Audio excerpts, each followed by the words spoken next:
From Los Angeles, a wet LA. We've been rained on for, I kid you not, like the last 2 weeks straight. We are building an arc here in Los Angeles on this Sunday Night Live Critics' Choice Awards postgame. Man, do I have a lot to say. So I watched the beginning of the show, and then I exited to go see Plane, my thoughts on Gerard Butler's latest in moments, but I do need to talk about the Critics' Choice Awards because there are some whack things that happened tonight and none bigger. Now, I know you're going to say, this is a niche thing, Eric. First of all, you guys know from watching Midnight Movie Talk for the past 9+ months, this show is niche. That's what we do. It's our number one thing. We do niche better than anybody. So I am going to start with one of the smaller categories, but to me, one of the biggest F-ups tonight. Best score, Hildur for Tar. You guys know, when I came out of Tar back in October, I told you how much I love the film. It's my number one film of the year. In fact, if you look behind me, you can see not one, but two Tar boxes. We have one to my left and one to my right. Two, my number one movie of the year. But the score is almost imperceptible. It's not even there. Now, I did talk to Todd Field about that, and here's what he told me when I bumped into him at that Tar event last Sunday night. He said that Hildur worked on the score for some 14 months, the score for Tar. But as you may or may not know, Field is not a huge score guy. He likes to make his films very minimal. You have to go back 16 years to look at his last film. But if you look at his work, he's not a big, showy score guy. And thank God, because I'm not either. Unless the score is perfect and it works seamlessly with the film. In Tar's case, it's a movie about Lydia Tar, a conductor. So you just logically think the score is going to be one of the best of the year. Until you sit through Tar and you have any education in film evaluation and you hear that the score is so low, so buried, so non-existent that it's not even something that you would put on your top 5 scores of the year, top 10, top 15. I could name 15 scores that were better than Tar's. But we have a group here in Critics' Choice. I was a member for 10+ years. As you guys know, or maybe you don't know until this moment, I left. My choice to leave. And you know why? Reasons like this. When you give best score to Hildur here for women, for Tar, not Women Talking, you are saying to the world, you don't know what the hell you're doing. That's what you're saying. And there are many Critics' Choice members who, frankly, don't know what the hell they are doing.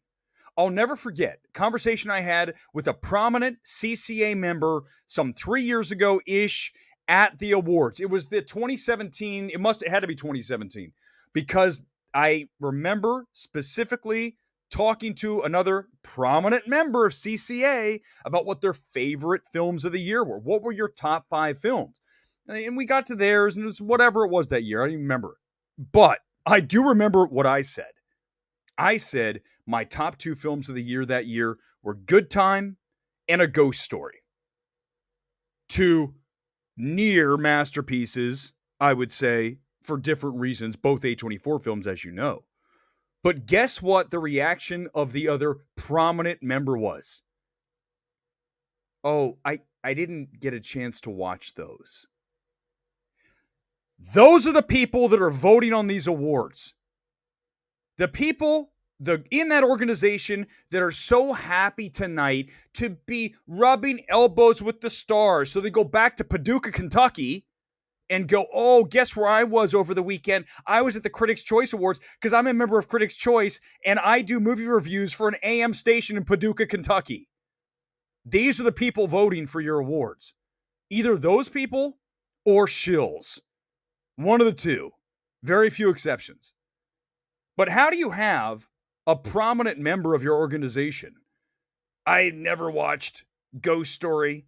I never bothered to get around to Good Time. I'm like, what? Don't, first of all, if you're ever in that position and you're a film critic, film evaluator, anyone that loves film, do not freely admit that you missed two of the best films of the year because they were too small, too niche. Your job, Mr. Critic's Choice, is to watch all the films. Otherwise, why are you doing this? Well, we know why a lot of them are doing it. It's to rub elbows with the stars. It's to get free trips to New York and LA, right? Did you see that? Let me tell you how this works. Netflix flew a bunch of Critics' Choice members to New York, to LA. Many probably went to both to see, in one case, LA was Glass Onion. In New York, I believe it's Pinocchio and others. They pay for everything. So here's how it goes. Hey, Joe in Paducah, our good friend that does AM radio reviews in Paducah, Kentucky. Do you want to go to New York this weekend and hang out with Guillermo del Toro? We're going to pay for your flight. We're going to put you up in a 5-star hotel. Oh, also, we're going to get you an Uber to take you to the airport. In your case, from Paducah, it's a long, Uber to Cincinnati, I'd imagine, is the closest place. Maybe it's Lexington. And then when you get to New York, we'll have another Uber there waiting for you to take you to your hotel. And don't worry, we'll give you some spending cash. Actually, I'm not positive about that part of it. But I know that there was food involved, right? There's likely a per diem. But flights, hotel, and the experience of hanging out with the filmmakers. You don't think that rubs off? You don't think that that matters when it comes to voting for some of these people that have very insignificant existences? And that's the truth. I mean, you're the AM radio guy in Paducah. So you're now in New York City hanging out with Del Toro. You think you've made it. It is the best story. By the way, for those of you who are like, that's why you're doing it, Eric. You love going to those events. Okay, let me just break that apart really fast for you. I mean, like so fast. Friday night, Universal event, huge. Everyone in town was there. I go in, I hang out with Menzel, one of my best buddies, Scott Menzel, president of HCA. I make that freely open. It has nothing to do with my now wide open attack on CCA because it's needed. It has to happen. This needed to happen a long time ago. But I'm at the Universal party and I look around and I see, I'm seeing Todd Field. I'm seeing SS Rajmouli. Talked to him, got a picture with him. Didn't even post it. I mean, I'm at the point now where I have done this that it doesn't matter. You know what matters to me? Going to see the film. That's it. That is all. Like tonight, Critics' Choice Awards is on. I leave and I go watch Plane, a B movie with Gerard Butler. But I had more fun at that than I did at home watching the CCA Awards. So don't tell me that I'm in this to rub elbows with the stars. Saturday was invited to the BAFTA Tea Party, which is even bigger than the Universal Party on Friday. You know what I said? I'm going to stay home and watch soccer. So don't tell me, football for those of you overseas. For those who say you're a shill, you're wrong. But the people in the organization, hell yeah, they are. There's a lot of them. There's a ton. So back to Tar. Wow, what you announce here is that you don't know what you're doing. Okay, this is not the best score of the year. In fact, it's not even the top 5. If you're gonna go best score and you want to go Hildur, you go with Women Talking. It's not even a contest. Best song or Empire of Light. I mean, Empire of Light has been completely screwed this award season. It's certainly better than a lot of these films. Not a great film, but the score should have been here. Best song, it's looking now, man, I'll tell you, did I think that we would see Lady Gaga lose? No. But you know what happens a lot of times during award season? We have things start to surge. And there's no question that RRR has surged over the past several months. And I tell you, the number one reason is because they didn't give up on it. Friday night at the Universal party, there's SS, there's the PR agent. I go up and I talk to them, and I specifically had the person who's repping RRR here in LA. And I told him in front of SS, in front of the producers, that this guy, I don't need to tell you who it is the reason this film is still surging, because he has busted his ass to get this film in front of people, to have residencies in Beverly Hills every single weekend, screenings, and then at the Mann's Chinese Theater, not Mann's anymore, TCL, when you have these kind of things, these events nonstop with RRR, a film that was not chosen by India, right, for the international feature, you don't give up on it and give it up to the PR agent. And I said that in front of them. And look what's happening. Because of all that action, you have RRR winning Best Song with Critics' Choice. Not really surprised with the critics because they really like RRR. As you may or may not know, it also won Best Foreign Language Film. So that's a wonderful, they need this. RRR, if it wants to stay in that conversation for Best Picture, it needed to happen, and it did here tonight for RRR. So that's a good pick. I like it. Best Animated Feature, Pinocchio.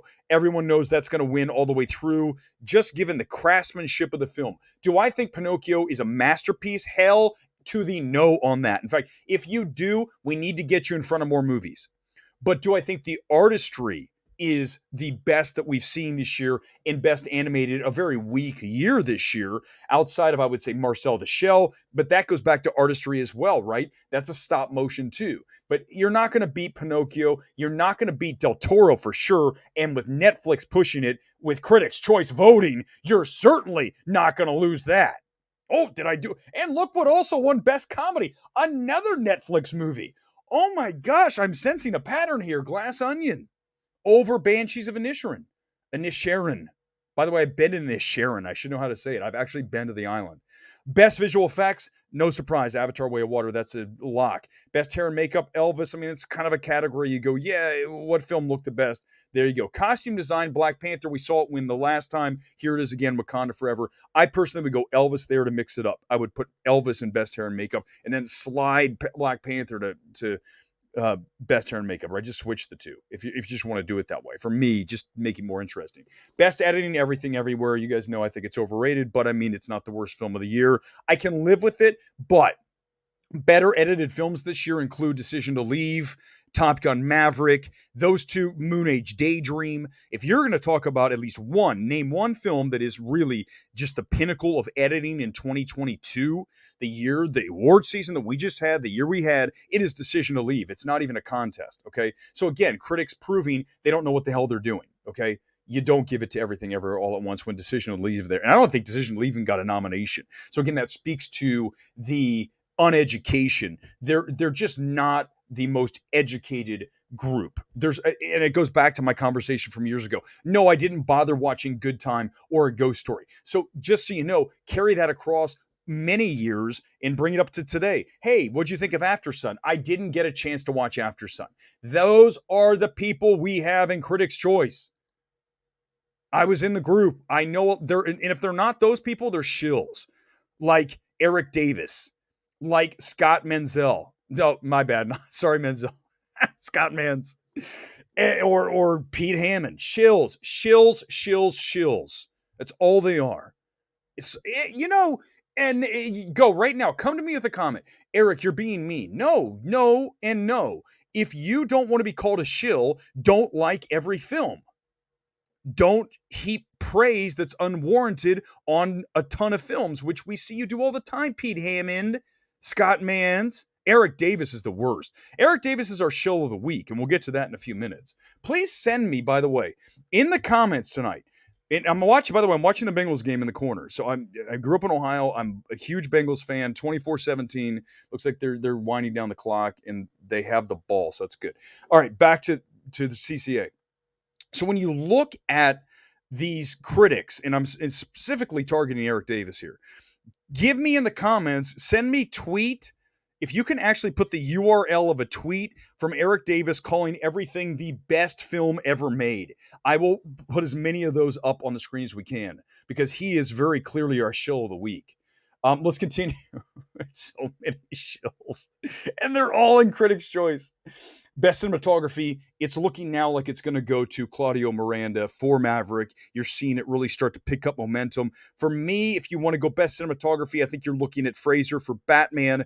You're looking even After Sun, very strong. Decision to Leave, very good cinematography. There's a lot of great choices, but Maverick's not a bad one. I don't have a problem with that. Adapted screenplay, Women Talking. You guys know I love the film. And by the way, someone commented the other night, oh, you think that Women Talking is not working because you only said the title's bad. No, the title is bad. Women Talking is a terrible title to get the average person interested in your movie. Please, that's very important. to not screw up the title.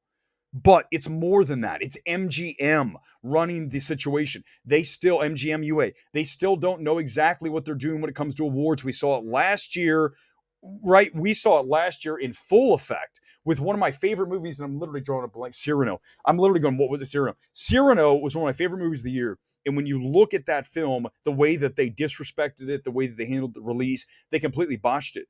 So I think that's another major problem with Women Talking. But Sarah Polley winning Best Adapted is very good.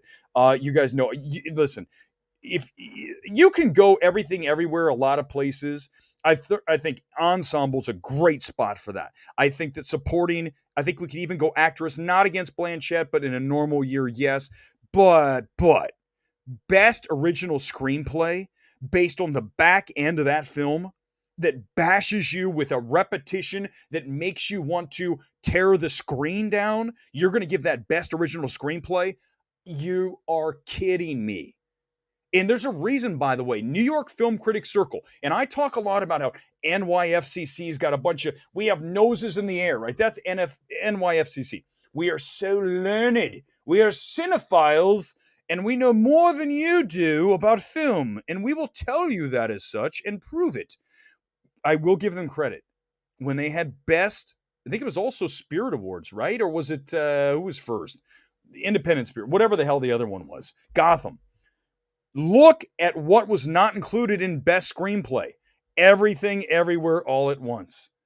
So I give them credit for that. The learned, cinephilic New York Film Critics Circle in Gotham. We are so smart. We know everything. They knew one thing. Best Director, guys, I mean, especially when you're going to see what wins Best Picture. I mean, really, this is what we're doing? When you have Todd Field sitting there, when you have Todd Field in your Best Director 10, not even 5 directors. They had 10, and not one of them was Joseph Kosinski. Critics' Choice, embarrassment. I'm sorry. I don't know why. Embarrassment. Not only for Best Director, just the winner here, but also just not getting Kosinski in.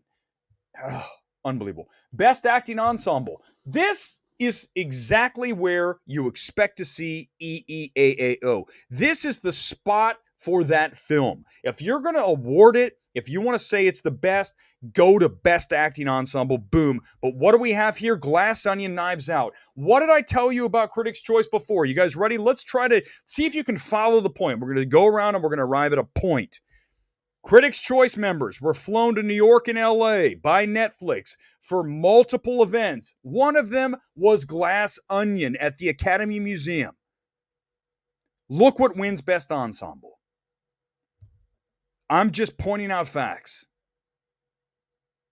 I can't tell you that's why it happened. I can just tell you, you can't tell me that's not why it happened. Right?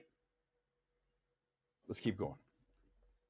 Best Young Actor, Gabriel LaBelle, is very good in Fabelmans. No problem with that. I would probably have gone with the young girl from After Sun. She's really strong. I mean, you know how much I love After Sun. Best Supporting Actress, we talked about it after Golden Globes. Angela Bassett's going to win this all the way across. We're starting to see the sweep. Here it is again tonight. And then Kwan for Best Supporting Actor. We know that was happening as well. Best Actress, very happy about this. Okay, listen, when you are doing your best, if you are ranking who you consider to be the best, you don't try to mix it up and say this person deserves it this time, this person deserves it. You don't try to make it, here's your award, here's yours. No, if there's someone who's clearly the best, and Cate Blanchett is the best going back a decade or more, easy. Head-to-head against the Best Actress winner of the past decade or more. Cate Blanchett in Tar is the winner. That is why she needs to win. Not just deserve, she needs to win. So finally, Critics' Choice gets something 100% right. 100% right on that. And I think adapted for Sarah Polley, that's 2. Best Actor, Brendan Fraser. You guys know how I feel about The Whale. One of the worst films of the year. I saw someone last night out of nowhere tweet, and I was going to retweet it. See, Darren Aronofsky should be arrested and tried for making The Whale and subjecting it to us. I'm like, it is terrible. The Whale is a horrible film, and I can't give my winning trophy to someone in a terrible film. So I'm going to Austin Butler there. I'm not going to Brendan Fraser, but we knew it was those two for the title, and here Fraser wins at Globes. Austin Butler won. Best Picture, Everything Everywhere All at Once. I mean, you guys, listen, it will go down as one of the most overrated films. I don't think it's going to go down as the worst pick ever for Best Picture if it does win. I still have Fabelmans or Maverick winning Best Picture, not Everything Everywhere, but here I just feel like this is going to, as we go back in history, we're going to look at this and say this was a very, very overrated film. And I think that even if you go back and rewatch it again, you're going to see exactly what I saw the first time. That second, actually the third, the last third, right? Part 3, Act 3, it is just almost unbearable, and it turns you against the film. It's just that brutalizing. Let's get to the comments here on this Sunday night. We also have box office to do. We usually start with box office, and by the way, we usually are on an hour later. But I was so fired up to talk about Critics' Choice, I said, let's just do it now. And this also gives you an excuse. Those of you on the East Coast, it's not midnight. It's only 10:58. So you can be here. Throw some bills and the shills shall appear. Isn't that the truth? I mean, there's a lot. Listen, I have friends that are still in CCA. Not everybody. There's 500 plus members. But there are a very, very large number of critics that are in that group that do not have outlets, that do not have any social media presence, that are shills. These are all very concerning things when you were handing out awards. You cannot have people that have, that 20 years ago were someone. You got to have someone who now has an audience, has sway. Certainly social media is a big deal, right? I mean, it's one of the reasons I have to use Twitter. I do not love Twitter, but yet if you want to be in the space, that's where you have to be. And then you look at some of these Critics' Choice members, they don't tweet or they have no followers. And it's like, how are you still a member? It doesn't make any sense to me. And then you throw in the shills and you have an organization that is, I would just say, not ideal. I mean, there's far more prestigious groups of critics than Critics' Choice. Far more. If you were to look at the pedigree, at the resume of critics in various groups, use like Los Angeles Film Critics, for example, they will slaughter Critics' Choice. Slaughter. Okay? I think HCA, which is where I am now, better group of critics, smaller group. I'm not saying that because I'm a friend of Scott Manzo. I believe that. I don't just say things. I will never do that. I can't. It goes against who I am. Yes, it is tonight, by the way. Olympic Lyon, right? And the blue to match the kit tonight. Let me pull it up. I've got it here somewhere. Where is it? There it is. So instead of going to the BAFTA Tea Party, I was actually watching Olympic Lyon last night. Yesterday afternoon when the thing was going on. So don't call me a shill. Tar sound was great. Not the score, sound. Two different things, right? And cinematography of Tar, that's where, okay, here's where you're dealing with someone who knows what they're doing, okay? When you listen to someone talk about Tar and they identify cinematography, when they identify that there's barely a score present, when they identify the coverage, as a director put it to me, that's what, the shots, the usage by field, when you notice the edits, the one take of the classroom scene, you've got to know these things. Like, we can't teach it to you. You just have to know it at this point. But half of these members, they're not good at what they do. And I've said it so many times. There's so many critics out there. There's more than less. Majority of critics are not very talented. That's the reality of it. I hate to break out, be Simon from American Idol for you. But that's the truth. I say it all the time, but it is true. You cannot just put on a critic hat and call yourself a critic. It doesn't work like that. You prove yourself over time, over years of identifying elements of films that are great. Not coming out of Tar and saying, oh, it's Cate Blanchett. Cate Blanchett's, that's the reason the movie's great. Yes, but field, direction, screenplay, cinematography, editing, the elements of the film. It's not just a performance film, right? But for some critics, they don't understand. They're not good at it. You can't teach them. They'll never understand it. But yet they're critics. They're those with voices. They're shills.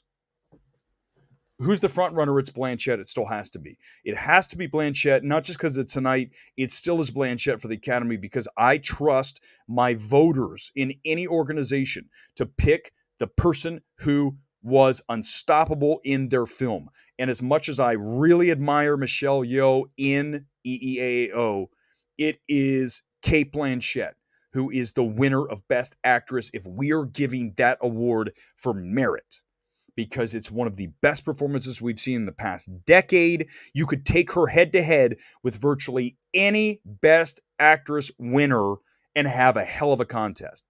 I'm saying some of the best in history, and you could still have a really hard decision in front of you. And that is why Cate Blanchett is your winner for Oscar's Best Actress. It's that simple.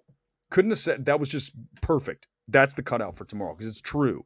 As much as we like Michelle Yeoh, we want to root for her. It's great to see her get the nomination, finally getting recognition. You know, I love her from Last Christmas.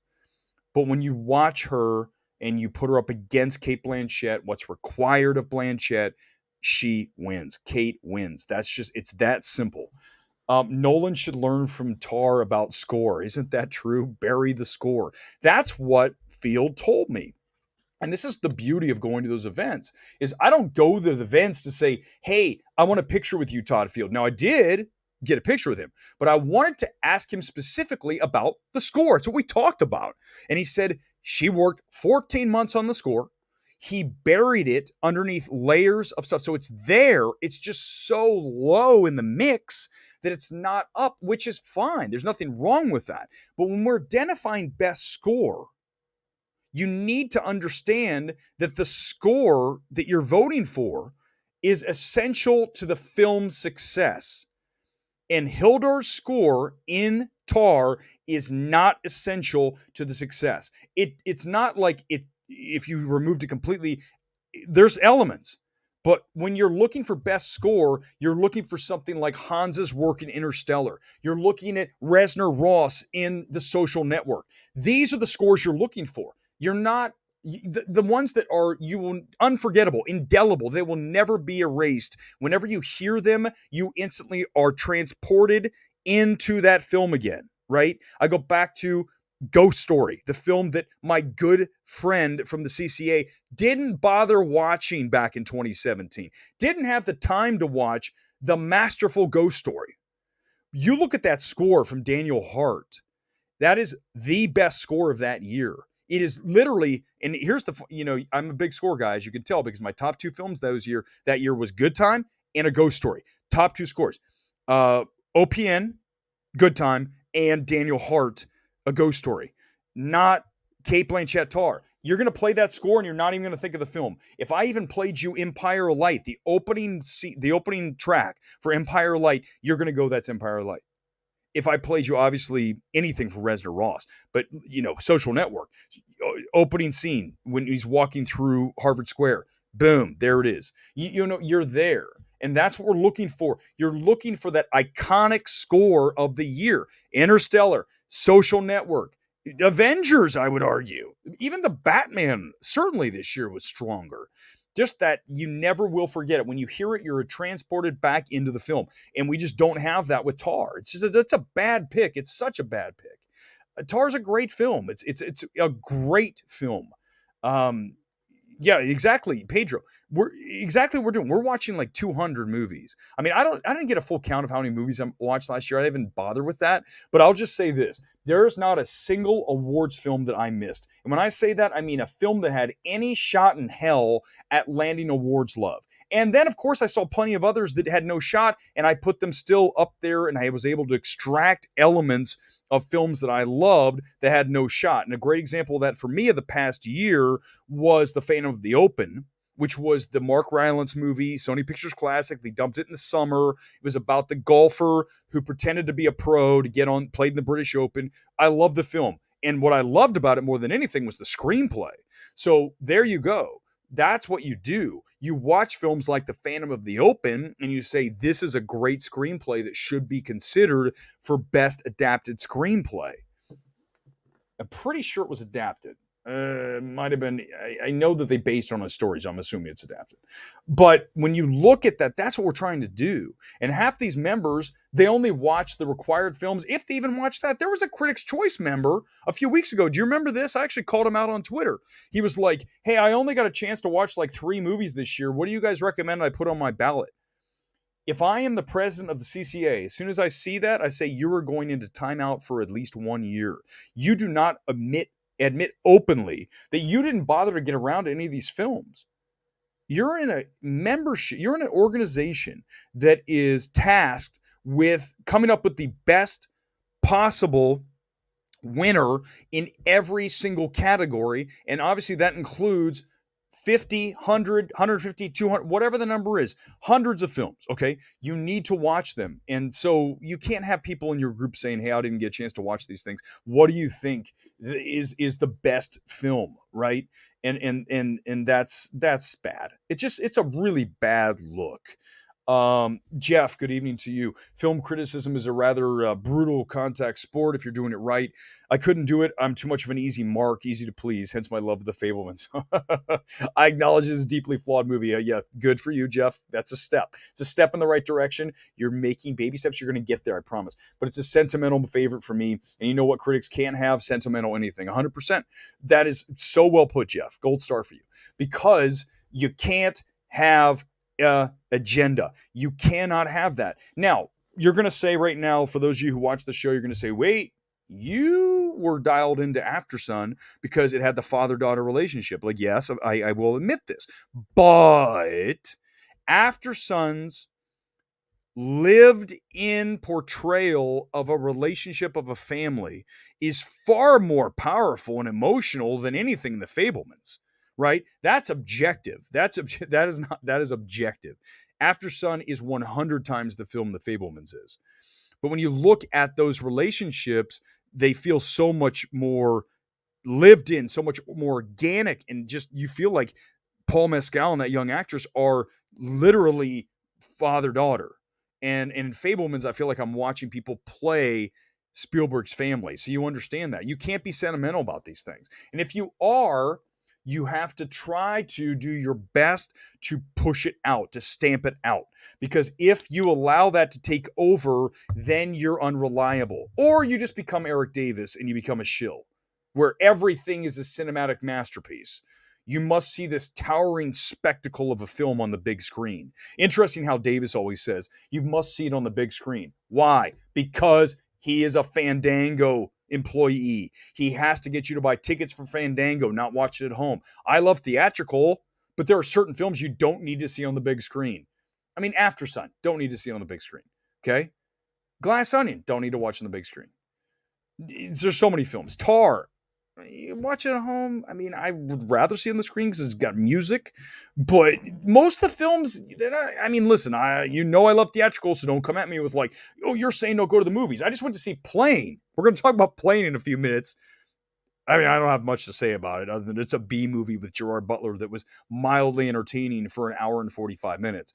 But that was it. That's it. That's essentially it.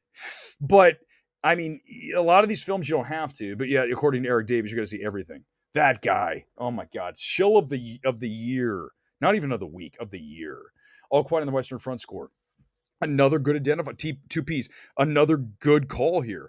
When you identify score in films, I mean, for me, it's Empire Light, Bones and all, because I'm a Reznor Ross, junkie. I'm not going to lie to you.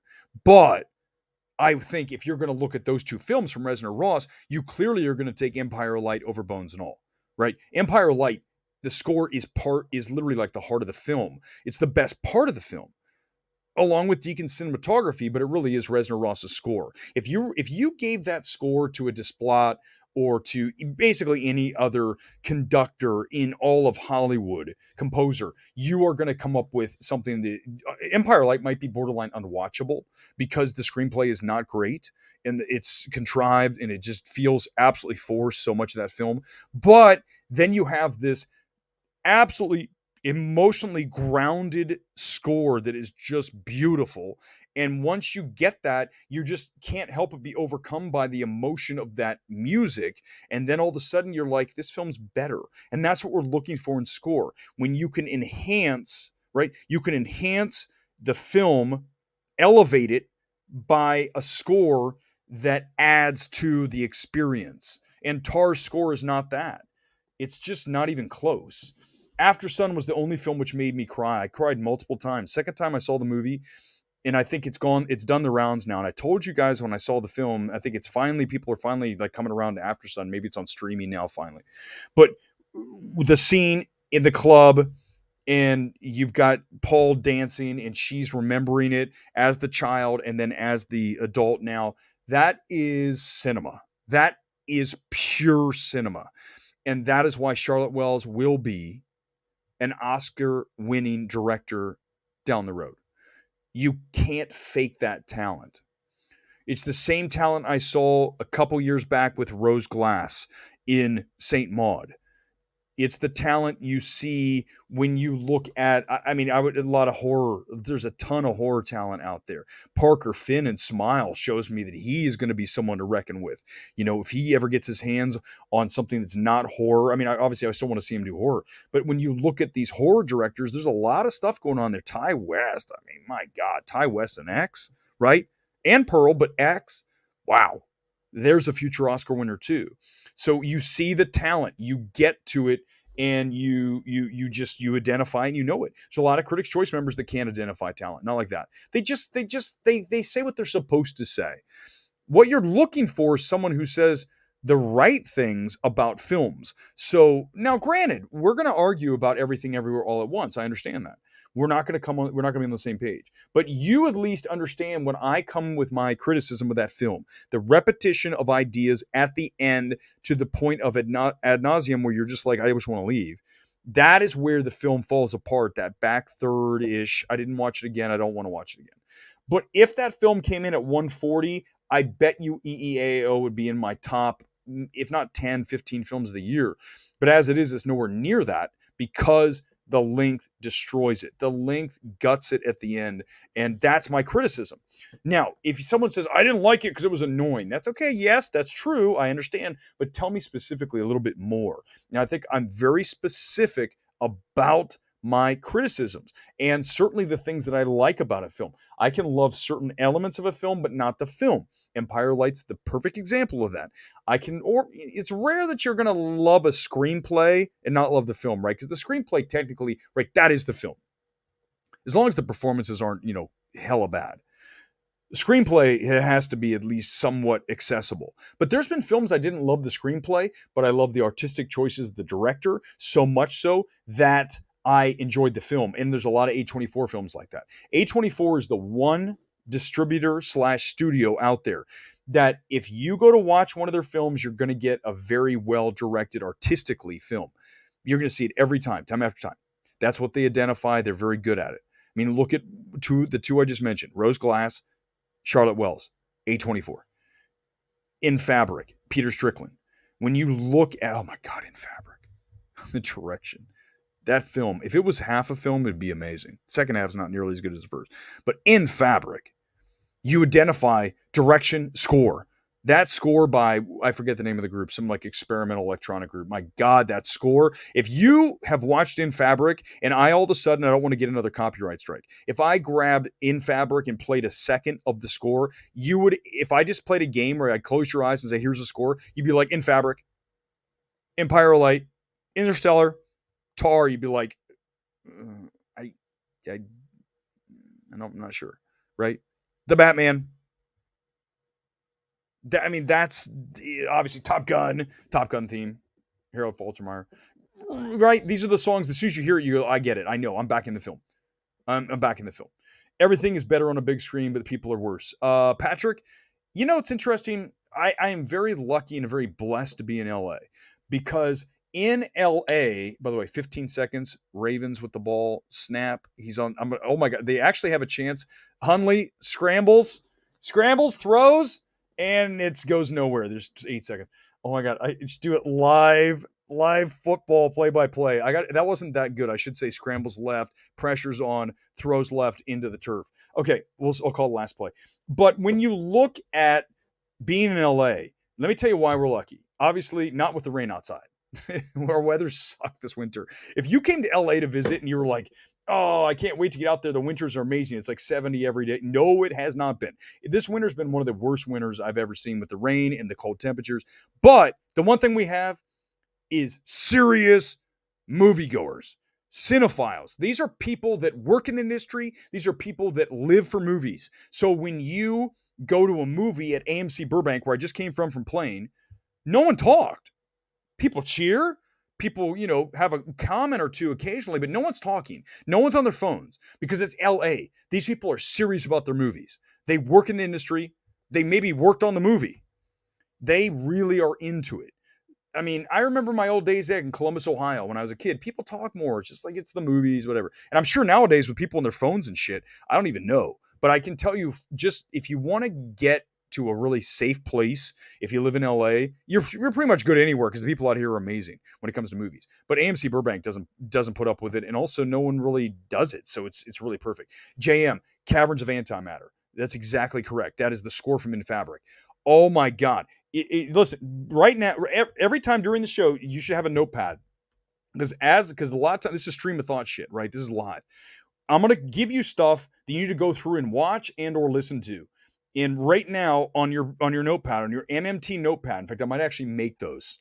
The MMT top 3 things you need to do. You need to watch In Fabric. You need to listen to the score by Caverns of Antimatter. Or is it Cavern or Caverns? I think it's just, maybe it is Cavern. Cavern of Antimatter. You need to listen to those 2 things. Watch and then listen. And you'll be like, oh my God. Oh my God. This is what I'm talking about for best score. Can you imagine Critics' Choice giving best score to In Fabric, even though it deserved it? It needed to be nominated that year? No, because like our good friend, the member, I don't know. And the ball's up for grabs. And oh shit, they almost caught it. That's it. Bengals win. They're moving on. Bengals versus Bills next weekend. I don't know which day it is, but Bengals go to take on the Bills. That's what we figured would happen. Okay, so your homework to watch In Fabric. We're going to keep going here. We're not even close to being over. I'm going to plan to take the show at least up until 9. So we got like another at least 40, 50 minutes here, and then we'll see where we go. This is an extended edition because of Critics' Choice. So whenever you want to go Critics' Choice, you want to go whatever you want to do, let's do it. But I do want to get to the box office news of the day. Then we can bounce back to Critics' Choice, whatever you want to do here. This show is packed tonight. It's our Sunday flagship show, as one of the members called it a few weeks ago. And as we roll into these quieter times, we might just be doing a Sunday show. Unless I go see something during the week, an early screening of something that's important, I think we're just going to do a Sunday night show, maybe a Thursday. Stay in touch with the community tab. Let's go to the big news here from the box office of the weekend. Avatar 2 is encroaching $2 billion. This is a film that I didn't think was going to get here. I'm going to be 100% honest with you. That first opening weekend, I knew that was not what it should be. But I also stated at that time that the Christmas corridor would be everything like it is to so many films, and Avatar 2 picked up over that Christmas quarter, those 2.5 weeks of the most lucrative days in the entire movie-going calendar because everyone's off. They're looking for something to do. They went to see Avatar 2. And the other thing this film benefited from, no question about it, is lack of competition in the marketplace. If you put those 2 things together, free time and no other options, you get Avatar 2 getting to $2 billion. Not quite yet. It's at like 189, but it's going to get there. I mean, it's going to cross it. Maybe it gets to 2.1. But I want to state, as I say all this, I need to make it perfectly clear. This actually gives me less hope for humanity. You guys know where I'm going with this. If you don't, get ready.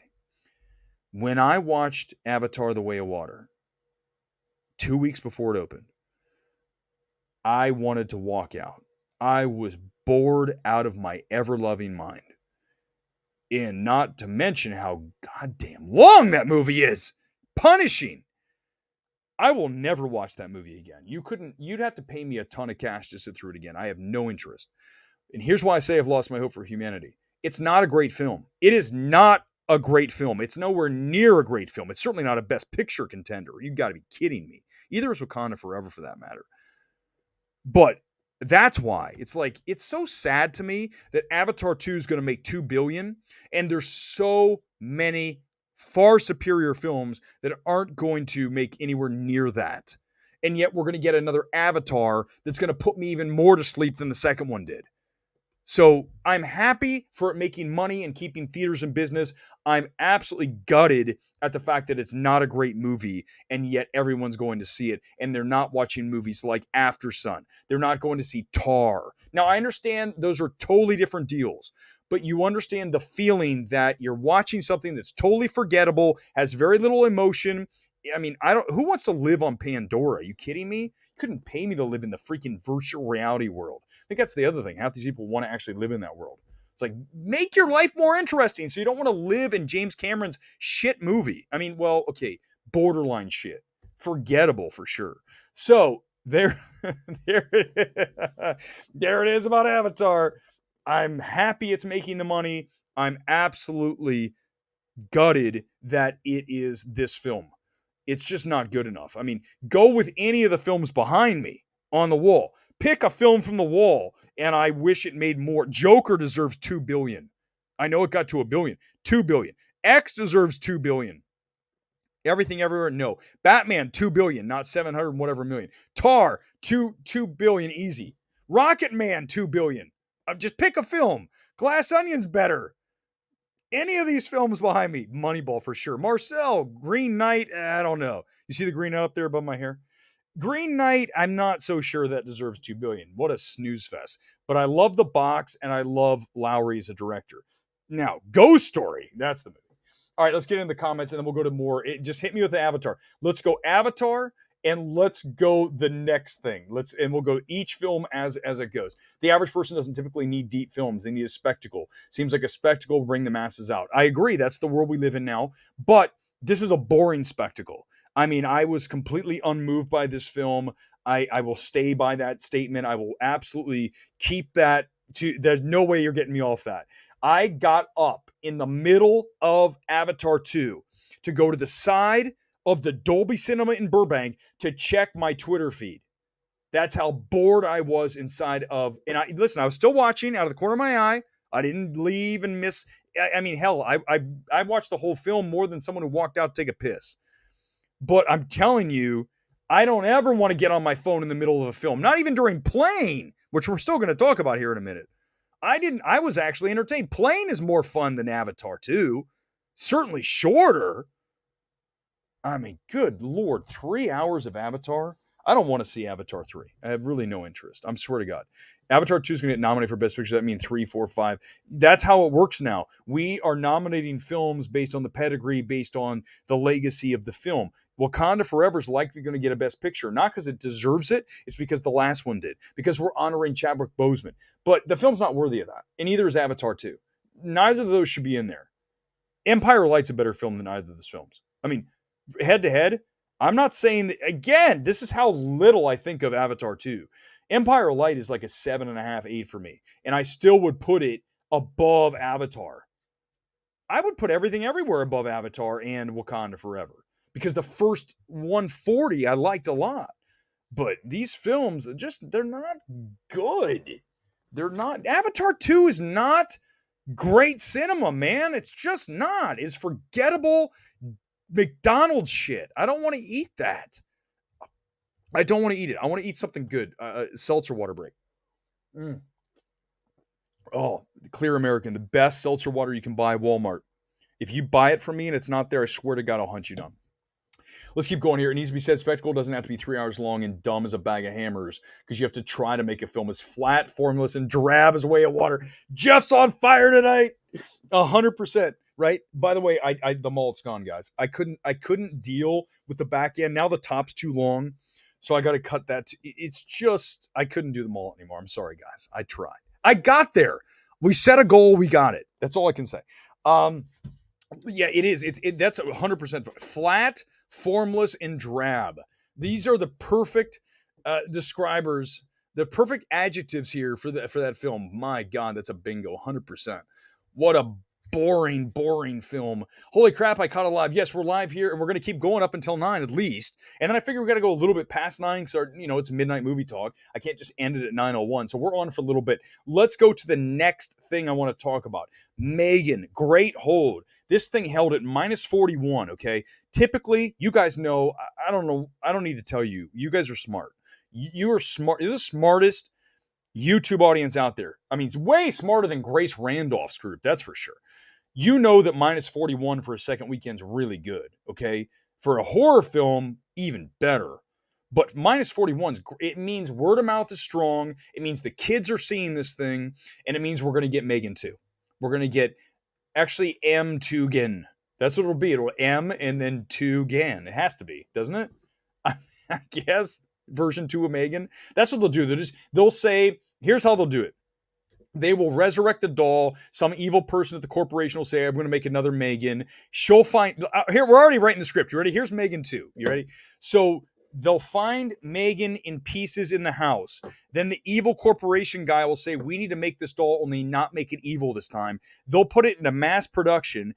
And then Allison Williams finds out with her daughter, and they then have to travel across the country to the evil doll factory to put an end to Megan 2 again.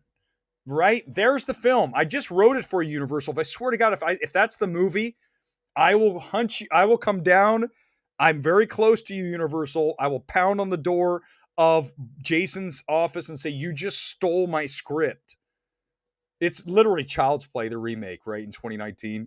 It's like the doll assembly in the factory. But I did just write it. But -41 is great. This is a film that is at 90 million worldwide. Really good. Also, big story here. Otto has made a really nice little... I didn't expect this film to do what it did. Here's how good Otto's doing. This is how important this is. This is Hollywood Reporter's box office story. They're not, look, it mentions Avatar: Way of Water, but what's the first thing they discuss? A Man Called Otto. Right, look, right out the bat. It's a much needed win for adult skewing movies. Someone was reading my tweets today, which is exactly what I said. Literally, here's what I know happens with MMT. I'm fully aware of this. Other people listen and they go, that's really smart. I'm going to take the same idea and just morph it and change it and just use the same shit. Because that's all gold. Everything that comes out of that microphone is gold. Everything is truth. And just like I said, we have seen adult skewing movies not do well for a long time. We saw Tar, Fabelmans, Banshees, Empire of Light totally bombed. These films that used to be able to draw an audience of these adult skewing films, they haven't done it. But all of a sudden you have this film in A Man Called Otto that is going to open at 15 million for the 4 days in almost 4,000 theaters. And what's interesting about it, it got an A cinema score, which Sony, for one other reason, buries that. An A cinema score. But what's important about Otto is that they haven't announced it's going to be on streaming, which is very key. But what's key more than that is that it's bringing people back to movie theaters that need to be there. We need the older audiences to be there. We can't have them all for Avatar and Megan. We need to have things like A Man Called Otto, Tar, Fabelmans. We need to have these films hit in the theater so we get more of them. So that Sony now will say, maybe we'll make another adult drama comedy thing, right? I mean, it's not really a comedy when he's trying to kill himself throughout the entire movie. It's not, I didn't say what happens. I just said he's trying to commit suicide throughout the entire film, which makes it a black comedy. But I actually enjoyed A Man Called Otto enough. And I think I understand why audiences like it. They gave it an A because we haven't seen Tom Hanks in this likable, irascible of a role, likably irascible, as we see him here. Certainly better than Elvis. Like I said with Elvis, I've seen every FYC event that they've put out at Warner Brothers. Not one of them includes Tom Hanks. Warner Brothers and Hanks knows that wasn't a good performance, right? They're just like, Tom, yeah, you weren't that good in the film. Maybe you ought to focus on A Man Called Otto and not show up to any of our events. And that's basically what's happened. But when you look at A Man Called Otto, it's succeeding, and that's what we need. So that's the good news there, 100%. More comments. Let's get into it here. Again, on this Sunday night MMT, we're on early. We've been on for over an hour for those of you who are coming up on the hour right now because we have a ton to talk about. We savaged Critics' Choice for like the first 45 minutes. So go back if you need to watch that at the beginning. Not right now. We're live. You can stick with us. The Whale's making money. It's made up to I think 11 million. It isn't doing bad. I would agree, JM. It's better. It picked up. At first, it looked like it wasn't going anywhere, and then it kind of picked up. When he wins things like Critics' Choice, that'll help too. Again, we just really want to see anything succeed. As bad as I think The Whale is, and I do think it's really abysmal, I do want to see these films succeed. Even Avatar 2, I told you. I want to see a $2 billion movie because it helps AMC, Regal, Cinemark, theaters around the world. We never want to lose theatrical ever, okay? So we need hits. I don't love Avatar. I don't love The Whale, but I am able to separate my disdain for both, essentially, for the appreciation that they're both making money, right? Jeff, again, Otto's based on an amazing book. Yeah, it was done as a Swedish film, right, I believe. And I know they changed a few things right in the English language remake. But again, it's just really good to see Otto making money. We need to have that happen in the marketplace. Megan to Judgment Doll. Megan called Otto. Megan, maybe, we saw with Annabelle, right? Part of the Conjuring universe. Maybe we get another doll, and it's like a version of Megan. Listen, Universal's having these discussions. I know it. Especially after another strong weekend here. They are thinking about what can we do for this film. I just gave you the entire thing. I gave you the entire deal. To Megan, to Murderous. Hey, Universal likes that. They don't have to, it's right there. Megan 3, 2, and 1. That works too. That 100%. There's almost no way to do this again because when you watch the film, she's shredded, right? Forget it, guys. If you haven't seen it by now, I'm not going to play the game anymore. We're going to ruin the film. She's shredded, but it's AI.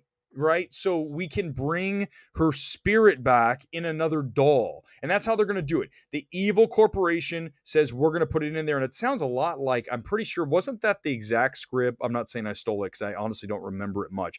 The Child's Play remake with, I couldn't believe that Brian Tyree Henry and Aubrey Plaza were in that. You guys don't even remember that. That both of them were in the Child's Play remake that nobody saw back in 2019 because it wasn't great. It was true horror. They didn't lean in. They didn't lean into the weirdness of it like Megan did. That's the difference, and that's why one succeeded and one failed. Megan is like, we know that we're a goof film, right? We know that we are just a total screwball thing. Nobody's going to take this thing seriously. It's a farce, right? But Child's Play 2019 is like, we're going to make this a murderous Chucky, and it's a real AL doll that's going to kill people, and it's going to gut them, and then it's like, that didn't work as well. But you had Brian Tyree Henry, and you had Aubrey Plaza. There's something for you that no one remembers. They were both in that. Oh my God, I should, Alex. I'm pretty close to it. It's long on top. At this point, maybe I think I can still almost grow it to a ponytail.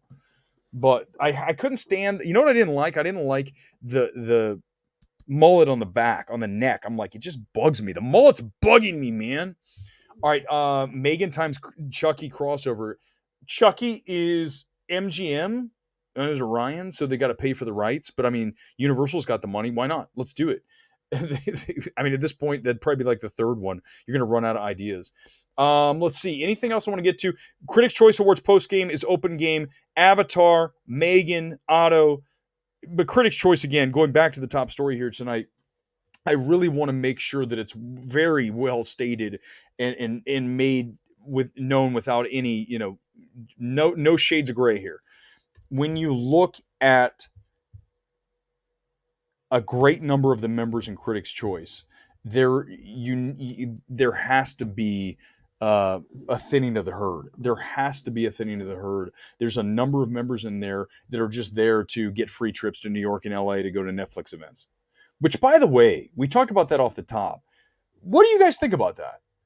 If I'm a member of Critics' Choice and I'm getting flown, all expenses paid, to Los Angeles or to New York, getting put up in a 5-star hotel, going to fancy dinners with directors and stars and the premieres and all that, which I've been to. It's fine. It's no big deal, but I've never flown. I've never flown to another city on a studio's dime. Now, I'm going to say, I want to make sure this is clear too.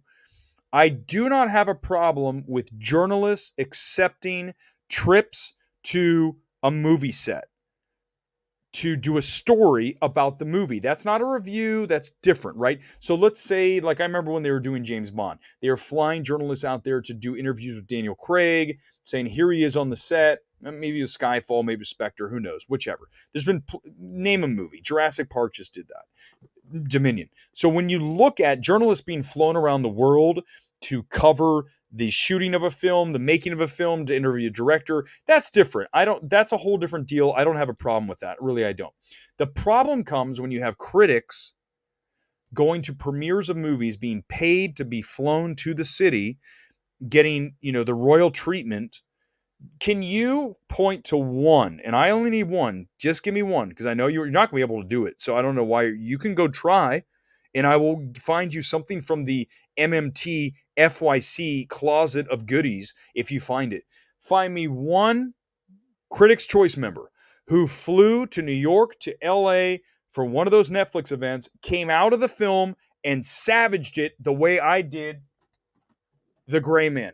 Find me one critic who came out of a Netflix movie and gutted it, detonated it, nuked it like I did in The Gray Man. You're not going to be able to. Good luck to you.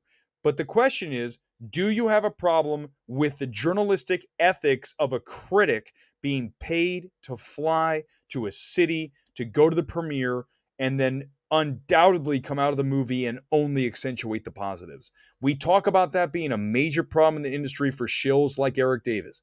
They are not critics. You should not listen to these people. They have an agenda, and that agenda is to sell movie tickets. There's nothing wrong with that. I love that agenda, actually. But you can't call yourself a critic. You can't even have a voice in it because you are biased. That would be like someone who works at Pfizer having a say in the distribution of, the mandates. No, you can't have that. It's this, right? You can't have someone that close. Okay, we're not going to go to politics tonight, but you guys know that I made it very specific there. When you look at that, you can't have somebody who's so tied into the film industry, right? Imagine if I worked for Netflix. God knows that would never happen at this point based on what I've done recently, and I don't care. I mean, who cares? I don't care. Imagine if I was doing this show, but you knew I was an employee of Warner Brothers. So when I came out of the Batman, do you think that I would be able to say anything negative about the film? No. Do you think I could even come close? No. Same problem with what's going on here with these critics. They're flying to New York. They're flying to LA. They're getting put up in hotels. You don't look a gift horse in the mouth. You don't do it. You just go, this is great. Thank you so much, Netflix. The movie was so entertaining. I really enjoyed The Gray Man. Now, it wasn't The Gray Man. It was Glass Onion and Pinocchio for sure. I'm sure there were others. But tell me right now, do you have a problem with that? Film reporters, okay. Critics, no. Yes, exactly. A film journalist that's doing stories on directors and actors, no, 100%. You can't ever trust a review in a major publication. It's tough because listen, I do respect the THR and the variety critics, but I do know that they are unable to savage films. It is not looked, because they have to get the advertising money from the studios. So if you're going to read a negative review, it's going to be something that's really light, right? Just like the movie, it has its strong moments, but overall it's not quite the best effort. That's not like me coming out of The Gray Man and going, who the hell edited this? It's one of the worst edited films I've ever seen. I can't believe they wasted $200 million on The Gray Man. That you're never going to get from Variety, from THR, for a number of these CCA critics, because they are shills and they are tied into the system. I have no interest in the system.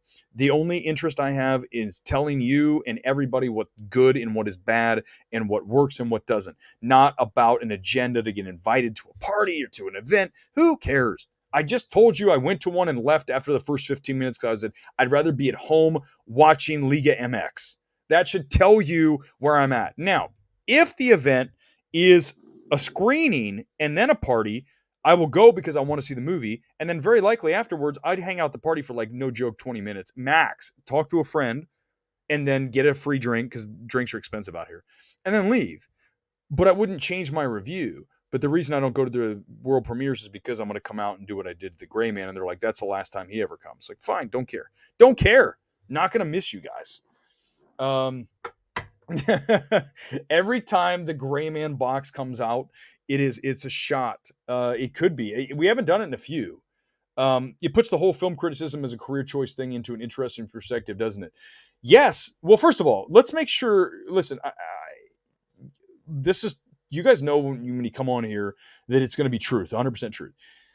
There are very, very, very few people in this space that make a lot of cash doing this. Very few. Okay. And the ones that do, and not even a lot, but the ones that do are usually tied into the system somehow. You can use someone at Variety, at THR, at Deadline. You can use someone at Fandango, Rotten Tomatoes, which is Fandango now, right? IMDb. Anytime you're tied in like that, right? You're making money from the movies, you can't be a full critic. If you're a full-time critic, the days of like Siskel and Ebert are pretty much over. I mean, Ty Burr is a legendary critic in Boston. He was with the Globe forever when I was there back in 2010, 11, 12, 13, 14, that era there. He was the man still. He's no longer with the Globe to my knowledge. I'm pretty sure they just parse these things out to freelancers and things. They don't have a full-time critic. I know Justin Chang is for the New York, LA Times, because it's LA. You got to have at least one or two.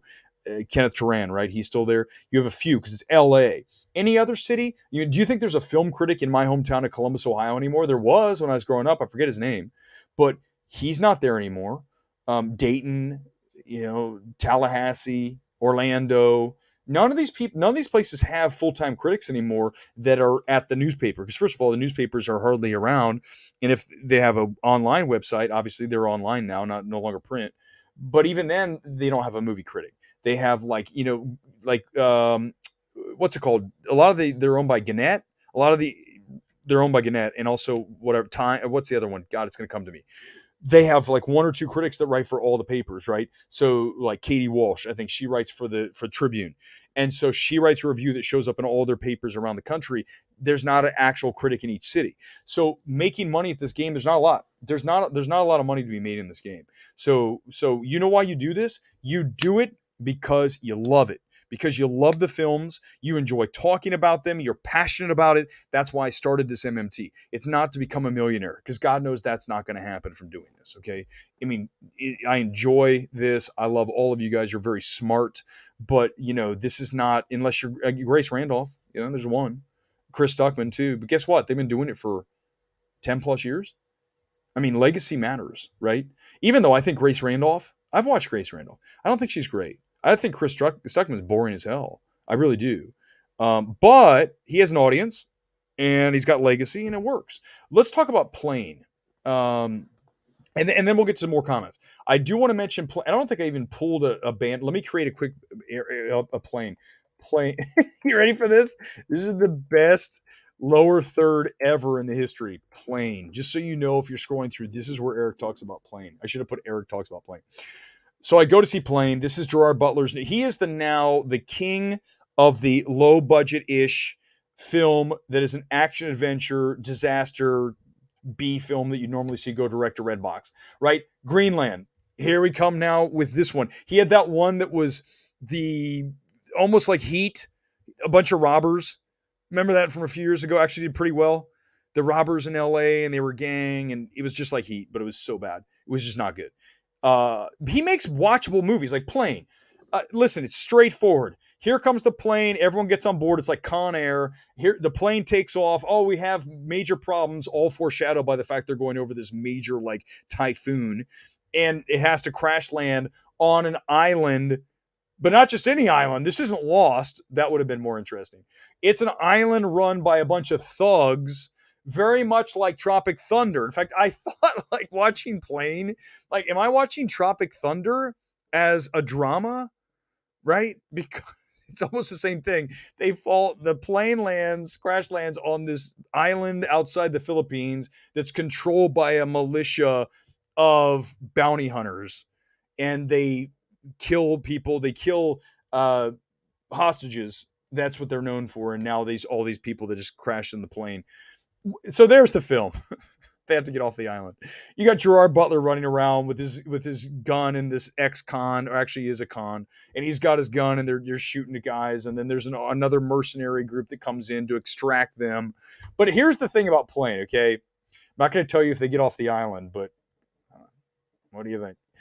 The film kept me somewhat engaged through marginal cinematography, forgettable score, and Gerard Butler doing his damnedest just to try to save this thing and keep it in the air.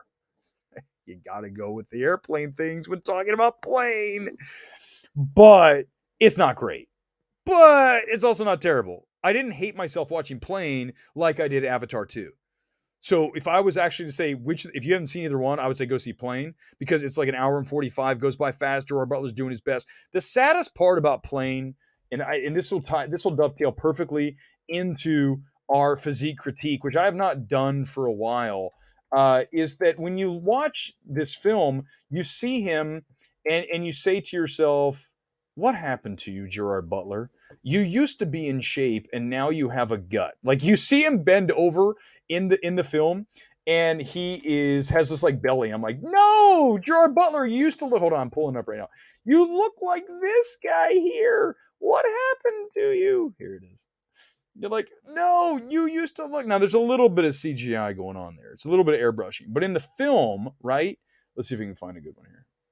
In the film, he looked like amazing. I mean, this is like one of the best physiques ever when you look at, and let's pull it up. When you look at this physique, right?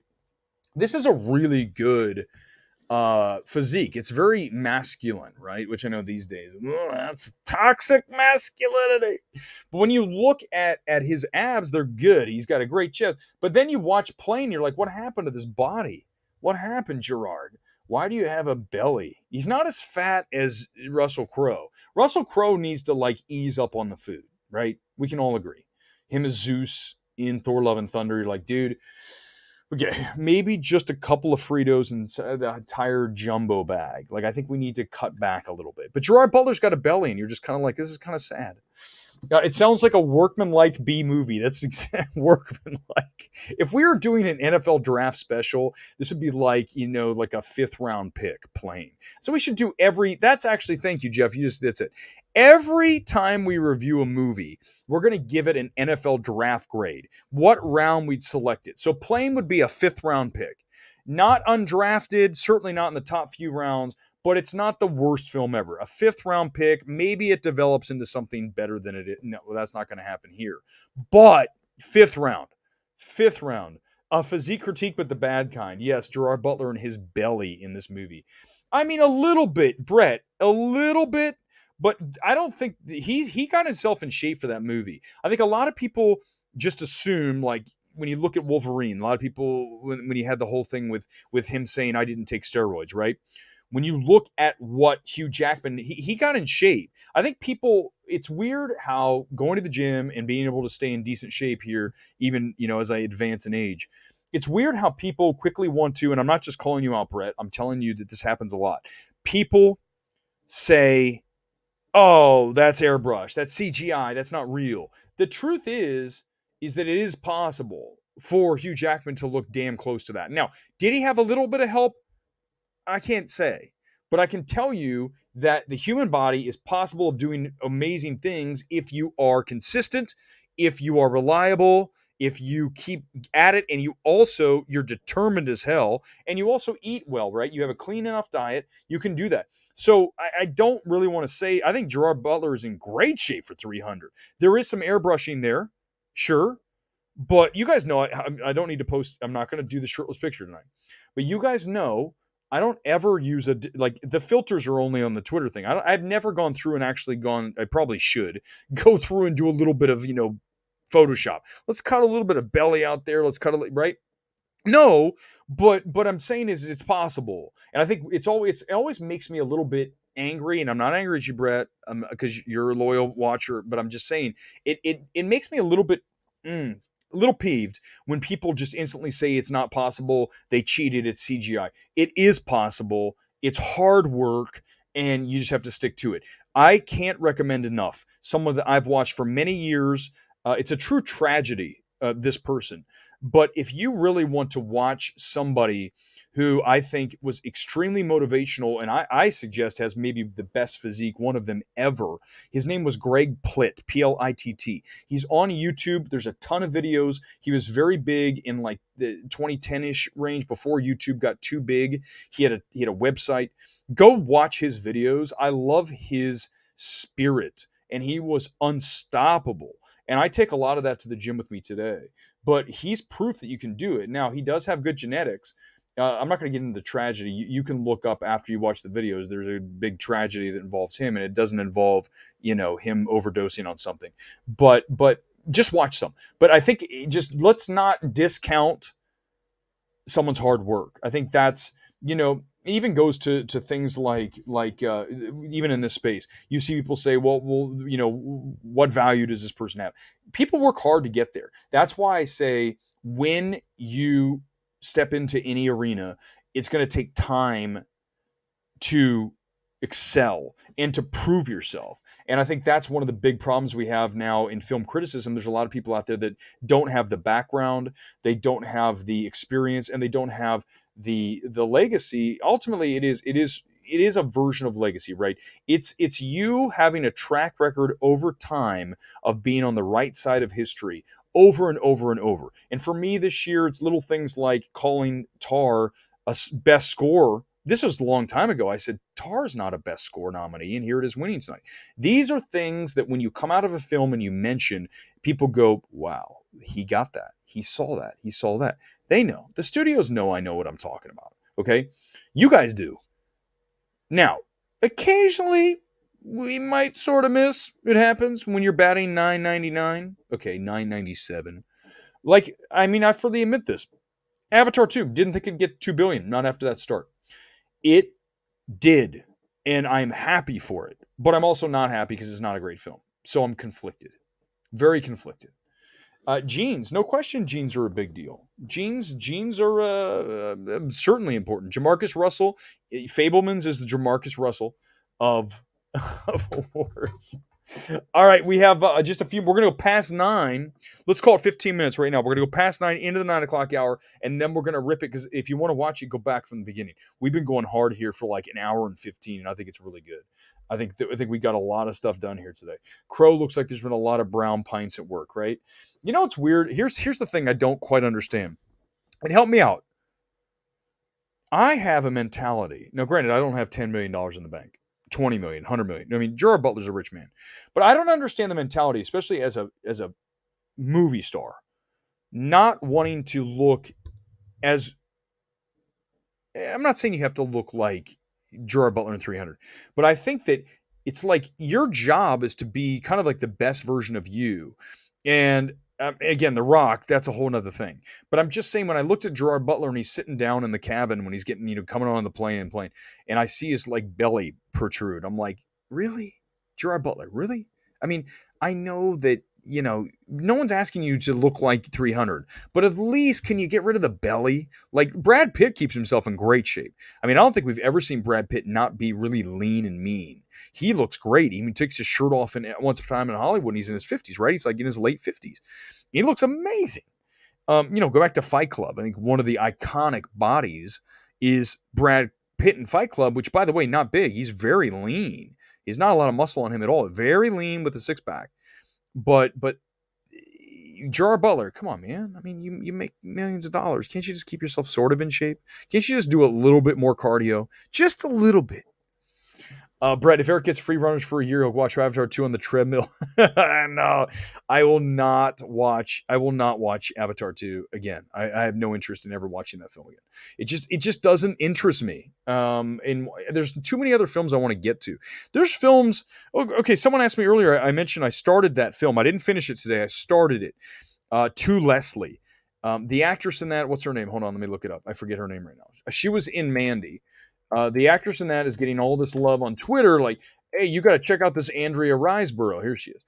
Andrea Riseborough. And she was in Mandy. That's what I know her from. What else has she been in? Let's do IMDb on her. Well, she was in Birdman. Of course she's in Birdman. It's going to be one of these things. She's one of those actresses you've seen in all these things. You're like, oh my God, yeah. Oblivion, of course. Oh, she was in WE. I love WE. I know that's weird, but WE, directed by Madonna, I love the direction of that film. I think it's really cool. It's not a great film, but I really enjoyed the tech on that film. Okay, let's see what else she had. To Leslie, she was in Amsterdam. That's right, very small role.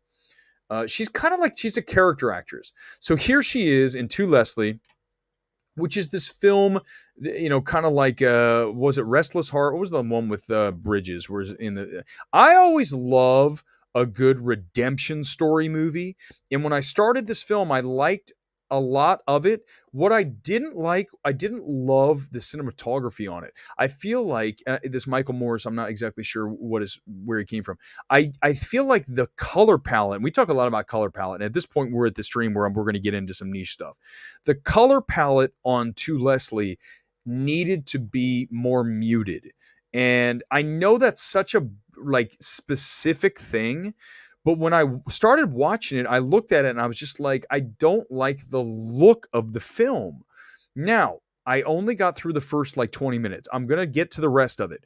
But I will say it's very curious that all of a sudden, all these stars are tweeting, hey, you have to watch Andrea Riseborough and To Leslie.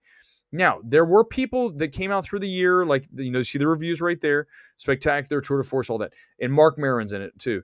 But I think it's interesting how this is a movie that no one was talking about. And I mean no one. And Crazy Heart. Thank you, Ken. Crazy Heart. No one was talking about this film, and all of a sudden they're talking about it.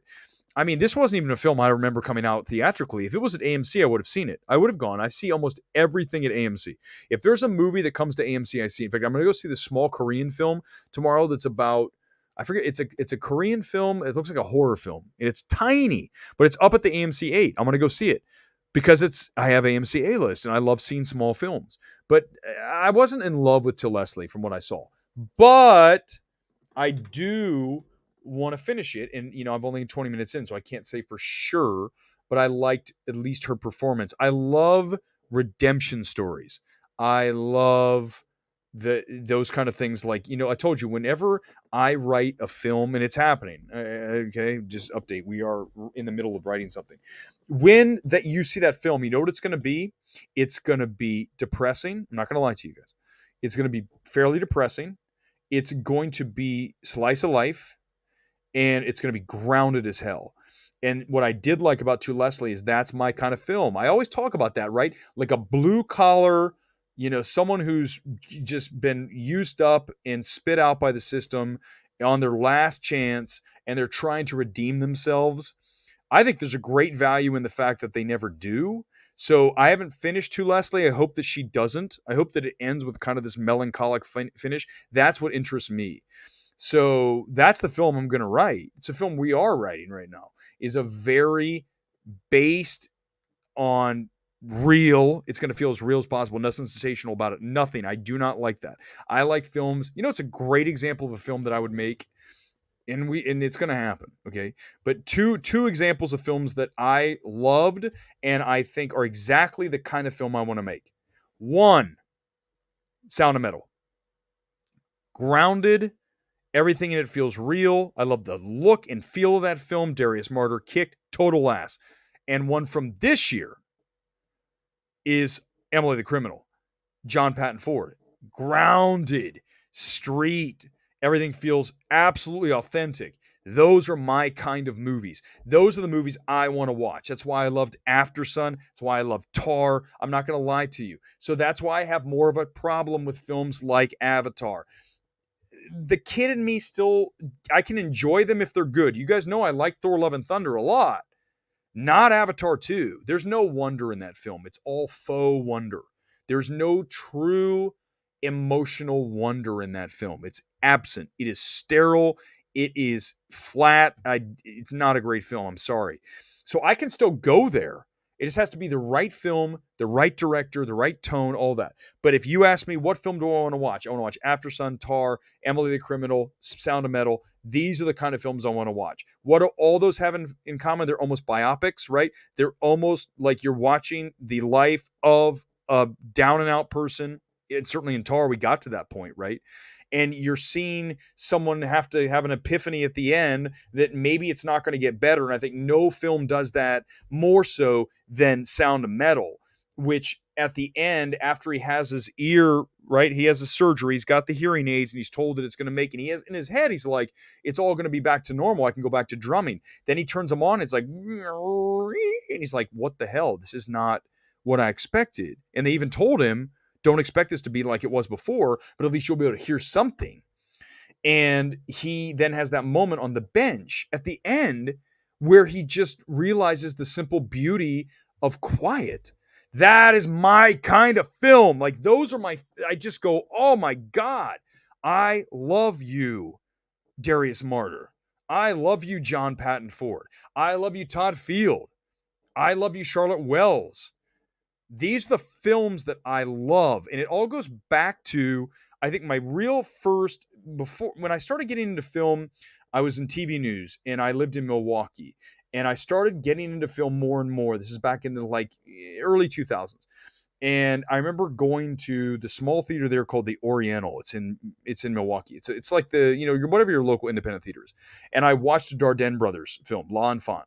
And when I watched that, I was opened up to a whole new way of cinema. And I know for me, that's when it all changed. I go, this is the film I like. If you haven't watched L'Enfant, write that on your list of MMT things to do. Dardenne brothers. Anything they've done is really where I'm at.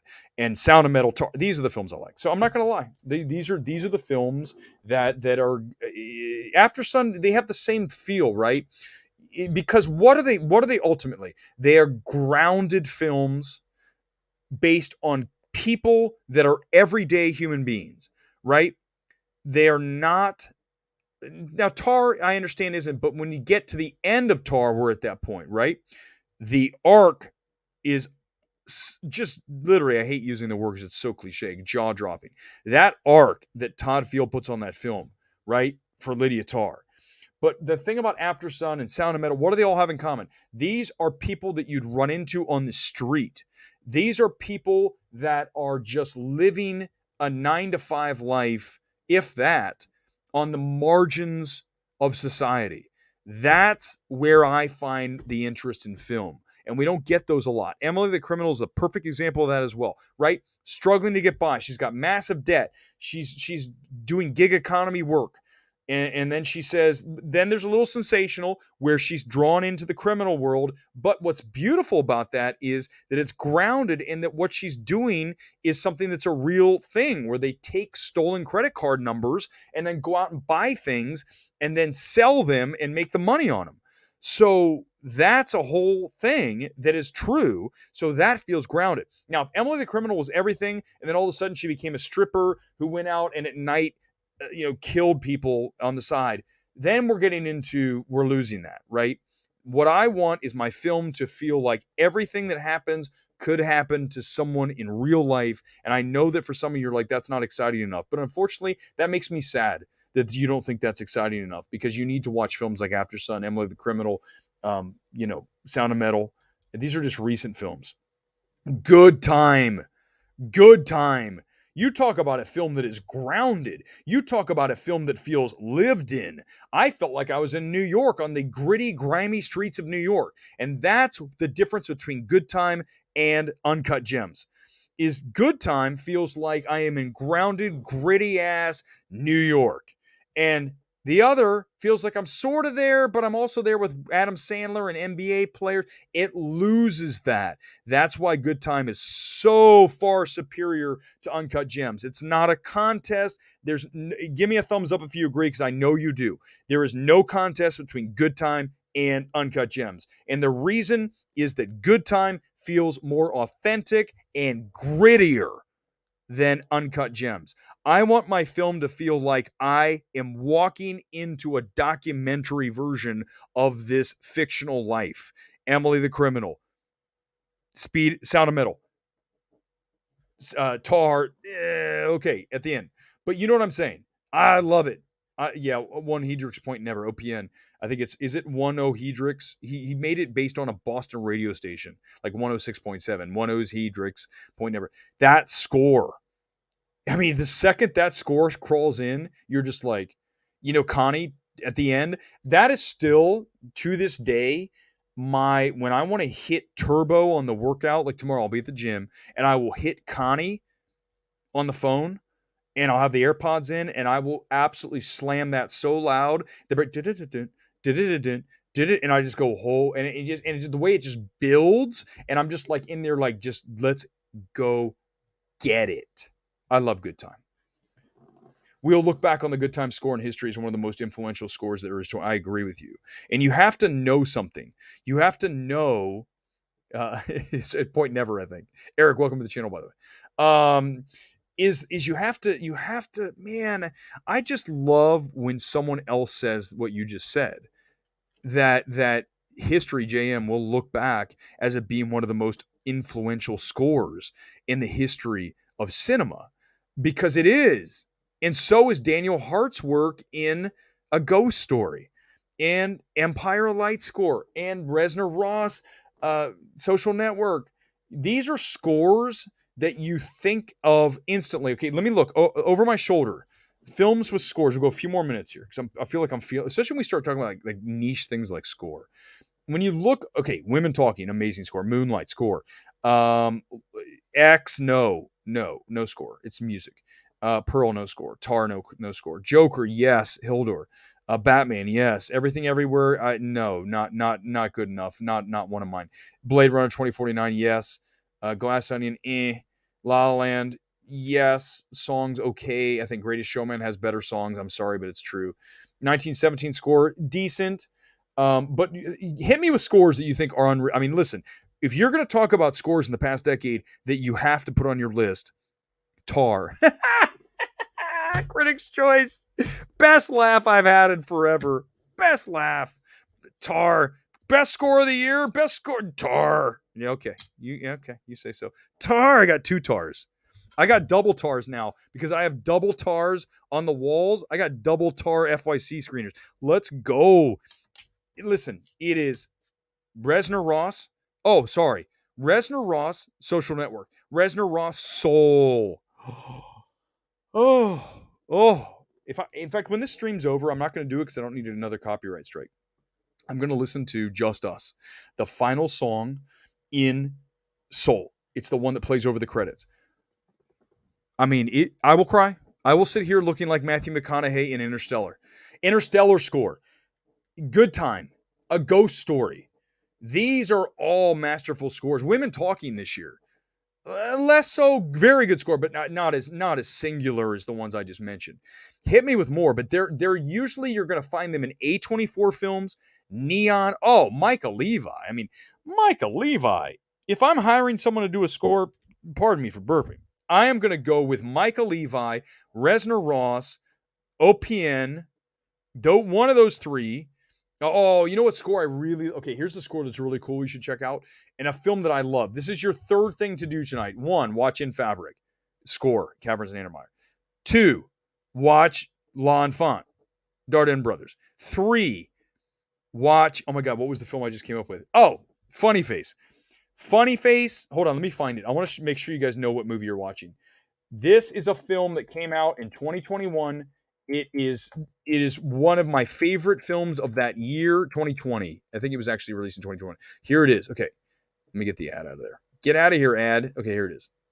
This is Funny Face. If you have not watched Funny Face, you need to. In fact, if you have access, if you're staying up tonight and you want to watch a film, I recommend you sit home tonight right now. It's an hour and 35 minutes and watch Funny Face. It is unbelievably great. And what I love about it is it's grounded.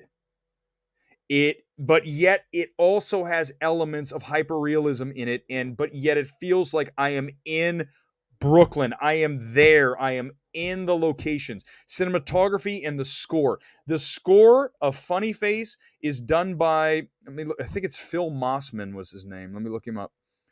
Phil Mossman. Okay, I'm just telling you right now that the score, Phil Mossman, this guy who has not done jack. Okay, he was with Andrew Weatherall's Sabres of Paradise. Okay, if you guys don't know, I used to be a house music DJ back in the 90s, and I was huge into progressive house. And Sabres of Paradise was a band, an experimental electronic band, progressive house kind of outfit. Sound like my granddad now. He said outfit all the time. They're amazing. So that makes sense why Phil Mossman is so good. It is such a great score. That hasn't done shit. These are the things that, like, if I ever become a studio exec, like if not an exec, like a creative, I'm gonna hire someone like Phil Mossman, and he's gonna do the score for me. Please, please, please go watch Funny Face. You can find it. I don't care if it's $4 or $5. Just go watch it. It's such a great film. Those are your 3 homework assignments tonight. If you haven't watched any of those 3 films, you have In Fabric, Funny Face, and L'Enfant to watch. I know that those are strange films, but you need to watch it. The score from us is very good. That is Michael Abels. Johnny Greenwood, 100%. I agree with you there. Power of the Dog. More so for me, it's Phantom Thread. I had to look up because I know it's on the wall somewhere here. Phantom Thread. The Greenwood score from Phantom Thread. Also the Greenwood score from Spencer. 2 outstanding scores. Yeah, 100%. No. He makes really you're very smart, JM. You know what you're talking about. Sabres of Paradise was on Warp. You got it, man. 100%. Sabres of Paradise were super cool. Go listen to some Sabres of Paradise too. If you want to, let me see if I can. It's called something Smoke. I think it's called. Okay, if it's called Smoke Belch, let me check it out. I think it's called Smoke Belch. If I still remember that, Sabres. Hold on. Oh, it is. Oh my God, check this out. Hold on. Searching for a new Honda? The search is over at Honda of North Hollywood. Right now, you can leave. Song nobody cares. Here it is. This is Sabres of Paradise. This is Smoke Belch. Smoke Belch is one of the best progressive house, early electronic, like back to, I want to say like 93. So listen, if for those of you who know music, listen, I can go music, especially from the 90s, from the early 2000s. I used to drive to Detroit to Plus 8 Records. They sold all their records out of a little place on 7 Mile Road, I want to say. And I used to go up there and buy vinyl because that's where the Richie Houghton and the Plus 8 crew was rolling out of in Detroit. So you guys, you don't understand. I can roll on techno and progressive house, but go listen to Sabres of Paradise. This is badass music. And the guy who does the score for Funny Face, of course, is parts of Sabre of Paradise. Also, another really cool group. How many Razor Maids? Man, you guys are awesome. You guys are all like, this is cool. I don't have a lot, but you know what I do have? Tons of vinyl. I have boxes of vinyl in the garage. Like, I used to have like 15 boxes of vinyl. I think I'm down to like 7 because I got rid of half because I was moving so much. I just had to get rid of so many. But I have a ton digging through the crates. You damn right, Patrick. Cliff Martinez. What is Cliff? Thank you for that. Let's look up Cliff Martinez and see where he needs to do more scores. How do you do Drive and then not do and Only God Forgives and nothing else? Is he still alive? Like, what is going on with Cliff Martinez? Thank you, Ken Murray. Okay, let's look. What's the last film he did? Neon Demon? Okay, Touch of Crew. He's done some of course he's done TV series. Who knows that? Hotel Artemis. I never watched that. It was not Den of Thieves. Oh my God, that's the Gerard Butler movie I was trying to remember. That's like the ripoff of Heat. Okay, Den of Thieves. I don't remember that score being that good. But come on, guys. We all know what score is like one of the best in all of history. I don't care what you tell me. Drive. The score and the music usage in Drive is, I would argue, amongst the best ever, period. That is not hyperbole. It is 100%. The entire soundtrack, from the song usage, you had College, Real Hero, you had Real Hero, but what was the other one that plays in the background? Hold on, what are the songs? Oh, of course, Night Call, Kavinsky, right? Oh my God, the opening, right off the bat, you know you're in like legendary territory when you start Drive, and it starts with that, and it goes, and then here comes the Drive as you look over downtown Los Angeles. I'm like, I told you guys. I was in Boston, and Ken Murray was at the screening. Maybe you were at both of them, Ken. I went to both that day, one at 2 and one at 7. That's how much I love Drive. I was blown away by the film. I mean, literally left in pieces by how the brilliance of Nicholas Winding Refn in this film. But when I looked at the that opening scene where you have Kavinsky Night Call rolling into the shot of Los Angeles, and I was living in Boston. That was the moment I knew I was going to move back to Los Angeles. Like, I knew in that moment in the theater, you talk about the power of cinema. I knew that I would move back to LA in the near future because that film touched my soul. It is LA. You talk about a grounded film. Now, listen, Drive gets crazy. I get it. But the part of him being a stunt driver, working at a shop in the middle of the valley, and doing heists on the side. Okay, heists on the side, a little bit excessive, okay? And by the way, Emily the Criminal definitely mirrors a lot of Drive. There's no question that John Patton Ford was influenced heavily by Drive. The score, the look, the feel, the color palette, everything about this thing screams Drive. That's probably why I liked Emily the Criminal as well. But when I was sitting in that theater, I'm going back to LA because it feels like I am living in LA, not the Beverly Hills of LA, the Valley, the North Hollywood, the further out, because that was actually in the Valley over closer to Sherman Oaks and up in that Simi Valley. I went over to, so the shop in Drive, I always wanted to go check out his shop. What was his name? Oh my God, Shannon's Garage. So I went to the shop and it was knocked down. They go, it used to be here, but now it's this. And I cried. I go, no, it's gone. It was like a newer version of a garage. And I go, it's gone. But that one year, and I posted on Twitter, go look for it. Just search like Drive and put in like 10 years after. I went to all the locations of Drive over from 20, they shot this thing in 2011, right? 2020, because it came out in 2011. Yeah, that's right. And so I went 10 years later, I went going from place to place to place to see what it looked like 10 years later. I found the exact spot where they were pulling the robbery. It's still there. The paint's different, but I even have the camera at almost the same angle. It looks the same. Then I went to the racetrack where they shot, he's test driving the car. You name it, I went to every location, including the Great Wall of China, which is the Chinese restaurant. I think it's just called the Great Wall. It's over in Sherman Oaks. And I went there. And it was closed. It was during COVID. And they didn't want anyone to come in. And I said, I'll put a mask on. Can I just come in and take some pictures of what this place looks like now and try to find the same angles that are used in the movie? That is how much that film influenced me. Drive, more than any film that I've ever seen, has influenced my mind. It captured my soul. And I will be forever indebted to that film for the absolute... We talk about synergistic melting with a film. That is exactly what happened when I watched Drive. I love that film. I mean, love it. What is this now? Are we on to another movie? I thought it was still showing Drive stuff. Let me go back and then go forward, and then it'll probably reload it. There it is. By the way, what's the driver's name? Driver. He doesn't have a name. I was in Northridge. It was Northridge, Ken, 100%, for a few years myself. It was right there. It was right there in Simi Valley. And then, Northridge is right up there. Real Human Being, 100%. Oh, my God. God, that song. That song is... Again, remember this. We're going to wrap here shortly. We've really gone on a long time tonight. Not that I love all of you guys. You know that. But when you look at a song that pulls you right back into a film, right? Kavinsky Night Call, College, a Real Hero. When you hear that, you just go, whoop, here we go. We're in Drive. In Drive, you're driving down the LA River. For Kavinsky, you're cruising around LA at 3 a.m. I mean, that's music, that's score. If you play any note of the Drive score within 0.3 seconds, I can tell you that's Drive.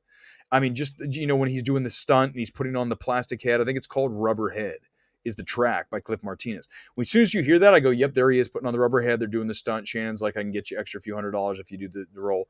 Right? I mean, I can literally just go see. I've watched Drive probably 50 times or more. No, I'm not kidding you guys. So, yeah, it's just, it'll always be one of my favorite films. James Newton Howard scored Collateral and Nightcrawler. Yeah, those are really great LA films too. Collateral, give Michael Mann credit. Collateral, to this day, still looks like a fresh film because they shot it using some kind of special, I don't know what it was back then, a high def. It wasn't shot on film, the way whatever man used to shoot Collateral still looks modern. It still looks now. And one of the reasons I just was thinking about this the other day. When I was growing my hair out, and it still is kind of long, I can still kind of do it. I was trying to look a lot like Mark Ruffalo in Collateral. I'm not going to lie. He had the great mustache. He had the ponytail. He just was badass. Like random movie characters that influence your style. Mark Ruffalo in Collateral. Yeah. And of course, Ryan Gosling in Drive with the tight jeans. God knows I wear way too skinny. I don't care. I love it. Collateral editing, the music uses JM. JM, I feel like you might be a director or something. You're a little too smart. I feel like JM's like hanging out here, and it's like, what director has J and an M as their initials? Because I'm feeling like that might be somebody. I always say this all the time. There's definitely people out there who are on Twitter that are really smart. Like I think of a Tarantino.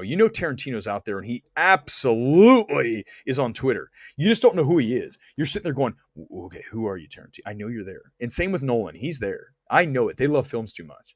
They're there. They're getting into it. And they're really smart. And if you went through their feed, you'd be like, holy shit, this guy knows a lot. Well, it's Tarantino.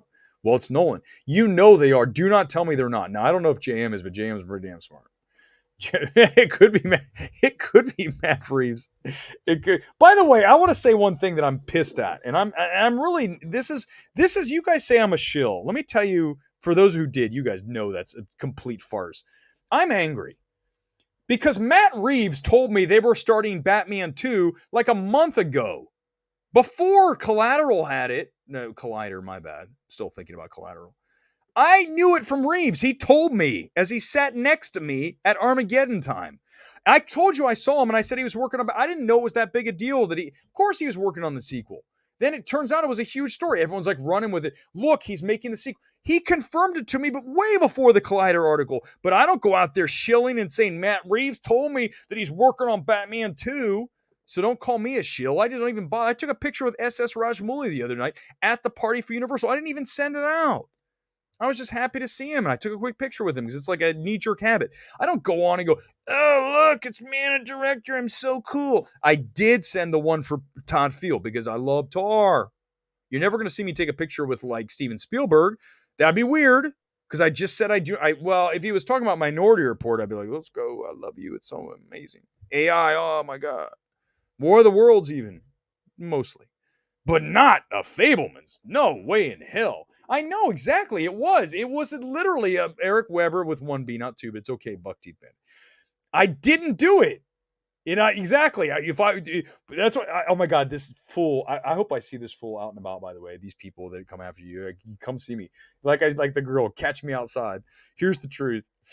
This guy was like, I said, who's the biggest shill out there? And so it was like Eric Weber. And they started laughing. Wait, what?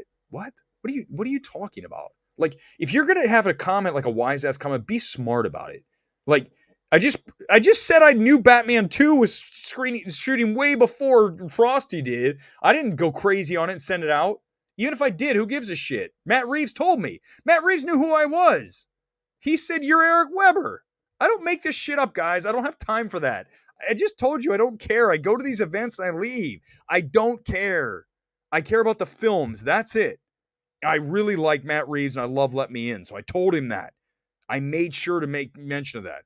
But I didn't find validation in that moment. I thought it was cool, but it's like, you still do what you do. You don't do it to go to parties. I don't. The shills have eyes. All right. Because we're almost up on 2 hours, we'll go 2 and that's it. 2 hours is the hard out tonight.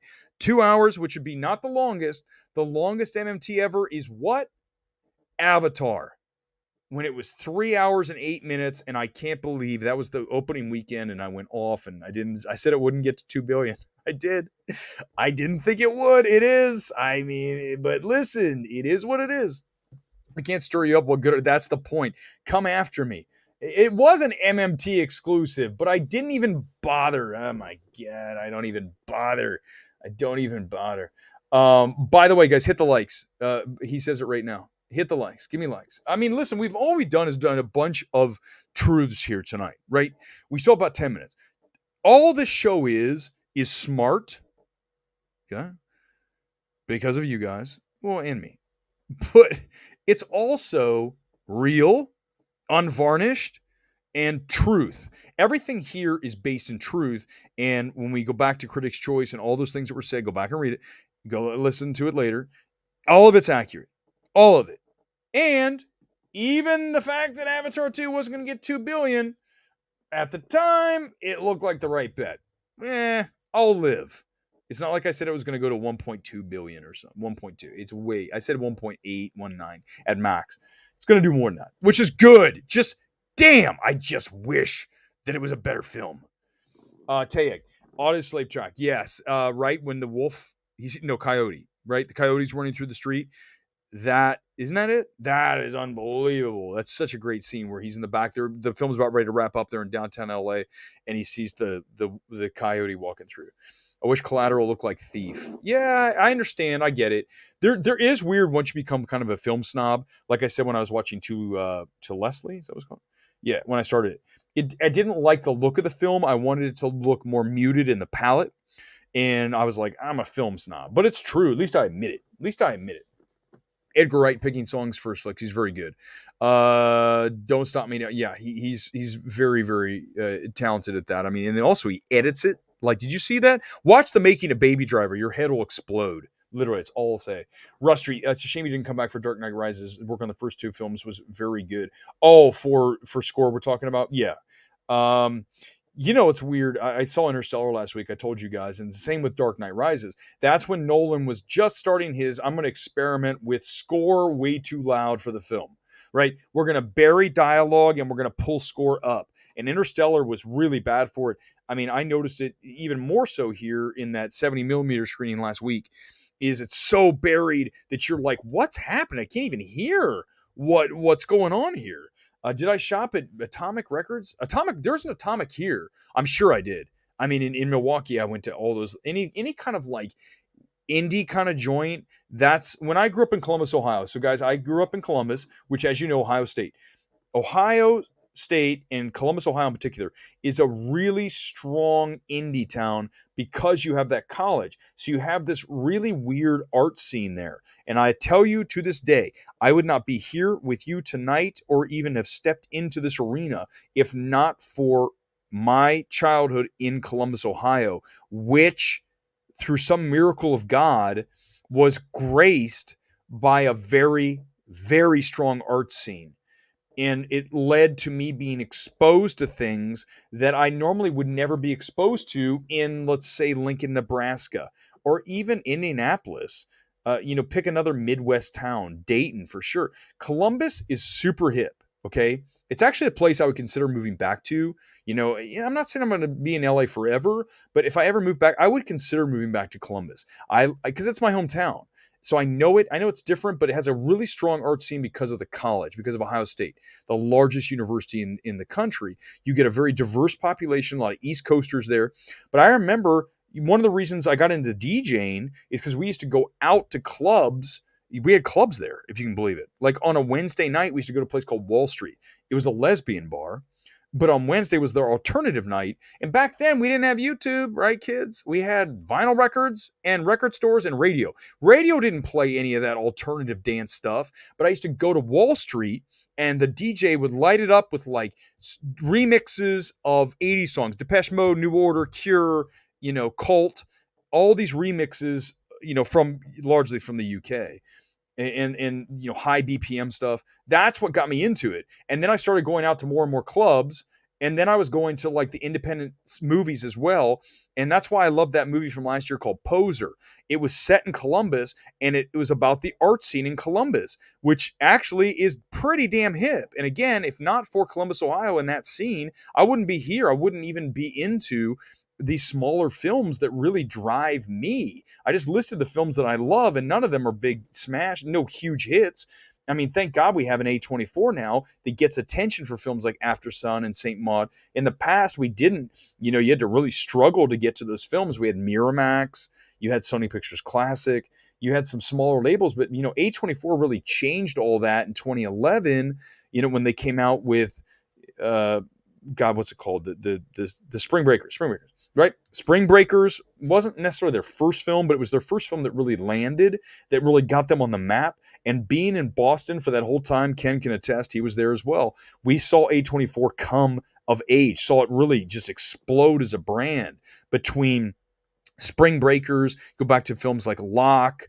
What were some other A24 films in that thing? There's so many. If I pulled up the list, and I roll on to Ex Machina, End of the Tour is one of their best films by far. I love.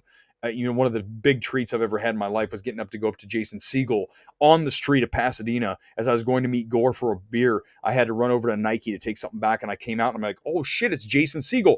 I stopped him. He was super low key. He's on the street, and I go, you don't even know how much I love End of the Tour. I mean, I can't believe you didn't win an Oscar for that. I literally told him, I think it was stellar work. I still think of it to this day. And I just want you to know that I really appreciate that film and what you did in it. And he was just like, oh man, that really means a lot to me. And it was real short interaction, but End of the Tour, going on, let me pull up a list of A24 films, then we'll wrap with that because it's perfect actually, since I'm in the flow of that A24 films.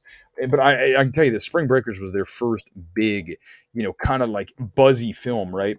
Okay, so let's go back. Let's look. Spring Breakers was 2013. Holy shit! I thought it was like 2011. Shows you what I know. Okay, here we go. Here's the wiki. Okay, so we had Ginger and Rosa. These two. Spring Breakers, March 2013. I was at the press screening of that. Harmony Korine. I wish we had more movies from Harmony. Even though I know the last one was that one with, man, that was not good. The one with what's his ass? Hold on, let me pull it up. Matthew McConaughey was in it. Total bomb. Beach Bum.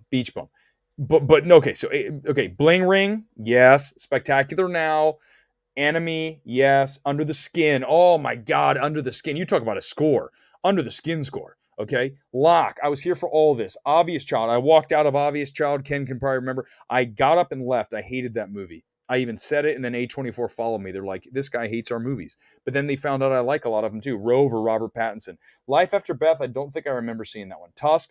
Never got around to Tusk. I'm not going to lie to you because you know what I don't like? I don't like super like gory kind of like body horror stuff usually, unless it's like totally goofy. Maybe I'll see Tusk. Let me know if it's worth it. Didn't see Laggies.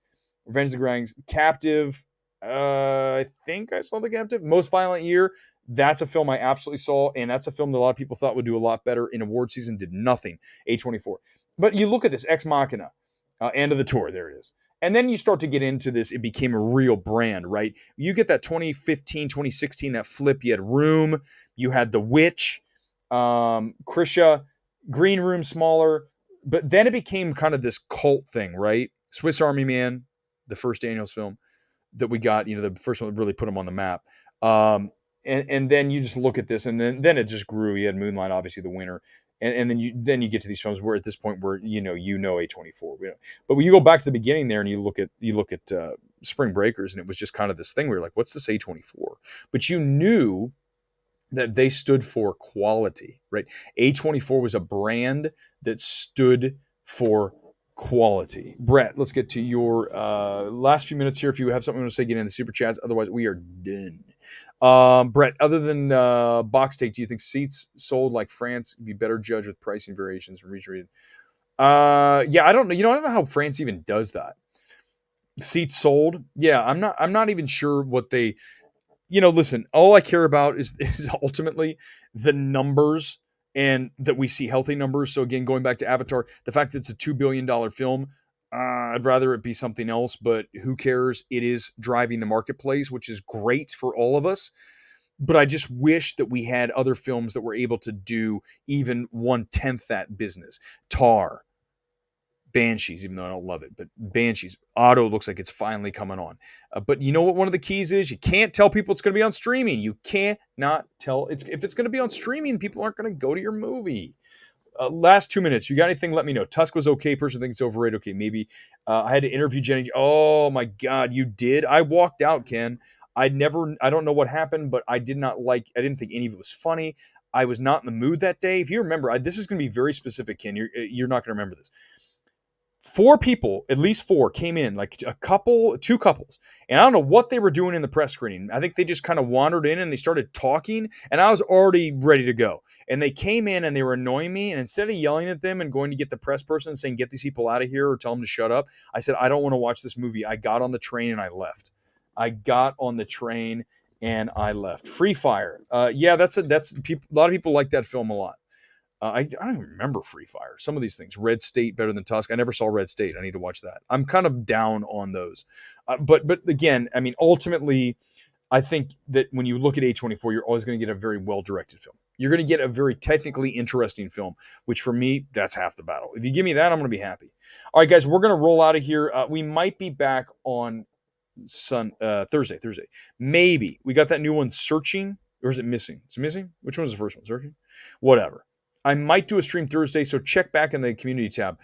Nothing else before that. I'm going to take a few nights just chill here in LA. Maybe go see a movie like I did Plane today, only hopefully something better. But at this time of year, it's hard, right? There's just not a lot of good stuff. I mean, we saw Sinkamarink the other day. By the way, I went back in to watch a few minutes of that tonight. The audience, I just like looking at the face of the audience going, what the am I watching? What is this? But I appreciate Sinkamarink for being weird as hell and for the director trying some strange things that normally would never take place in a movie theater. Like usually you're never going to see that in a movie. That's going to be at a contemporary art installation, not going to be at a movie theater. So I give IFC credit for Sinkamarink, but I didn't love it. I mean, it's an exercise in an interesting art form, a different way to shoot a movie. Certainly, a Paranormal Activity for cinephiles, but it's just boring as hell. Just boring. Ultimately, it gets old fast, and then it becomes very tedious. Alan, fine, you jumped in. I'll give you one. Back from the awards, you got everything. No, you didn't, Alan. I just savage Critics' Choice for a while.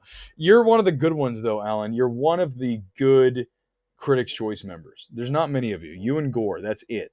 And also my friend Rodrigo. The rest of them, no.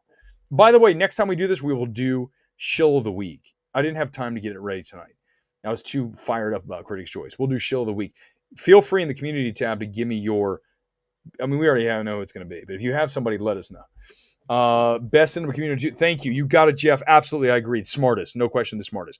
We blow Grace Randolph out of the water. Any of these people. This is the smartest group of people anywhere. I know that for certain. And you guys rock. You guys roll. One more comment, CD Stein. Let's get to it since you talked about A24. In baseball terms, like Tony Gwynn is a hitter. Great consistency and a plus to get a hit out of the park. Exactly. You're going to get it pretty much a single at least out of him every time. A good batting average. You might not love everything, but the ones you do, you're going to love. That's A24. The ones you love, you're going to absolutely adore, like X, like After Sun, like Saint Maud, End of the Tour. The ones you don't, you probably mixed on, or you won't totally loathe. Even Everything Everywhere All at Once, a film that I don't love, I also don't loathe, right? It's rare you come out of one that you absolutely hate because there's always an element that you can at least appreciate. That's the magic of A24. Let's hope it continues. They're, I think, the best brand going in cinema. Not that that's saying, like, you guys know that, but I mean, it needs to be stated again and again. MMT out here from Los Angeles. We'll see you on possibly Thursday, if not next Sunday. Good night. Live from Los Angeles, Eric Weber signing off tonight. Good night.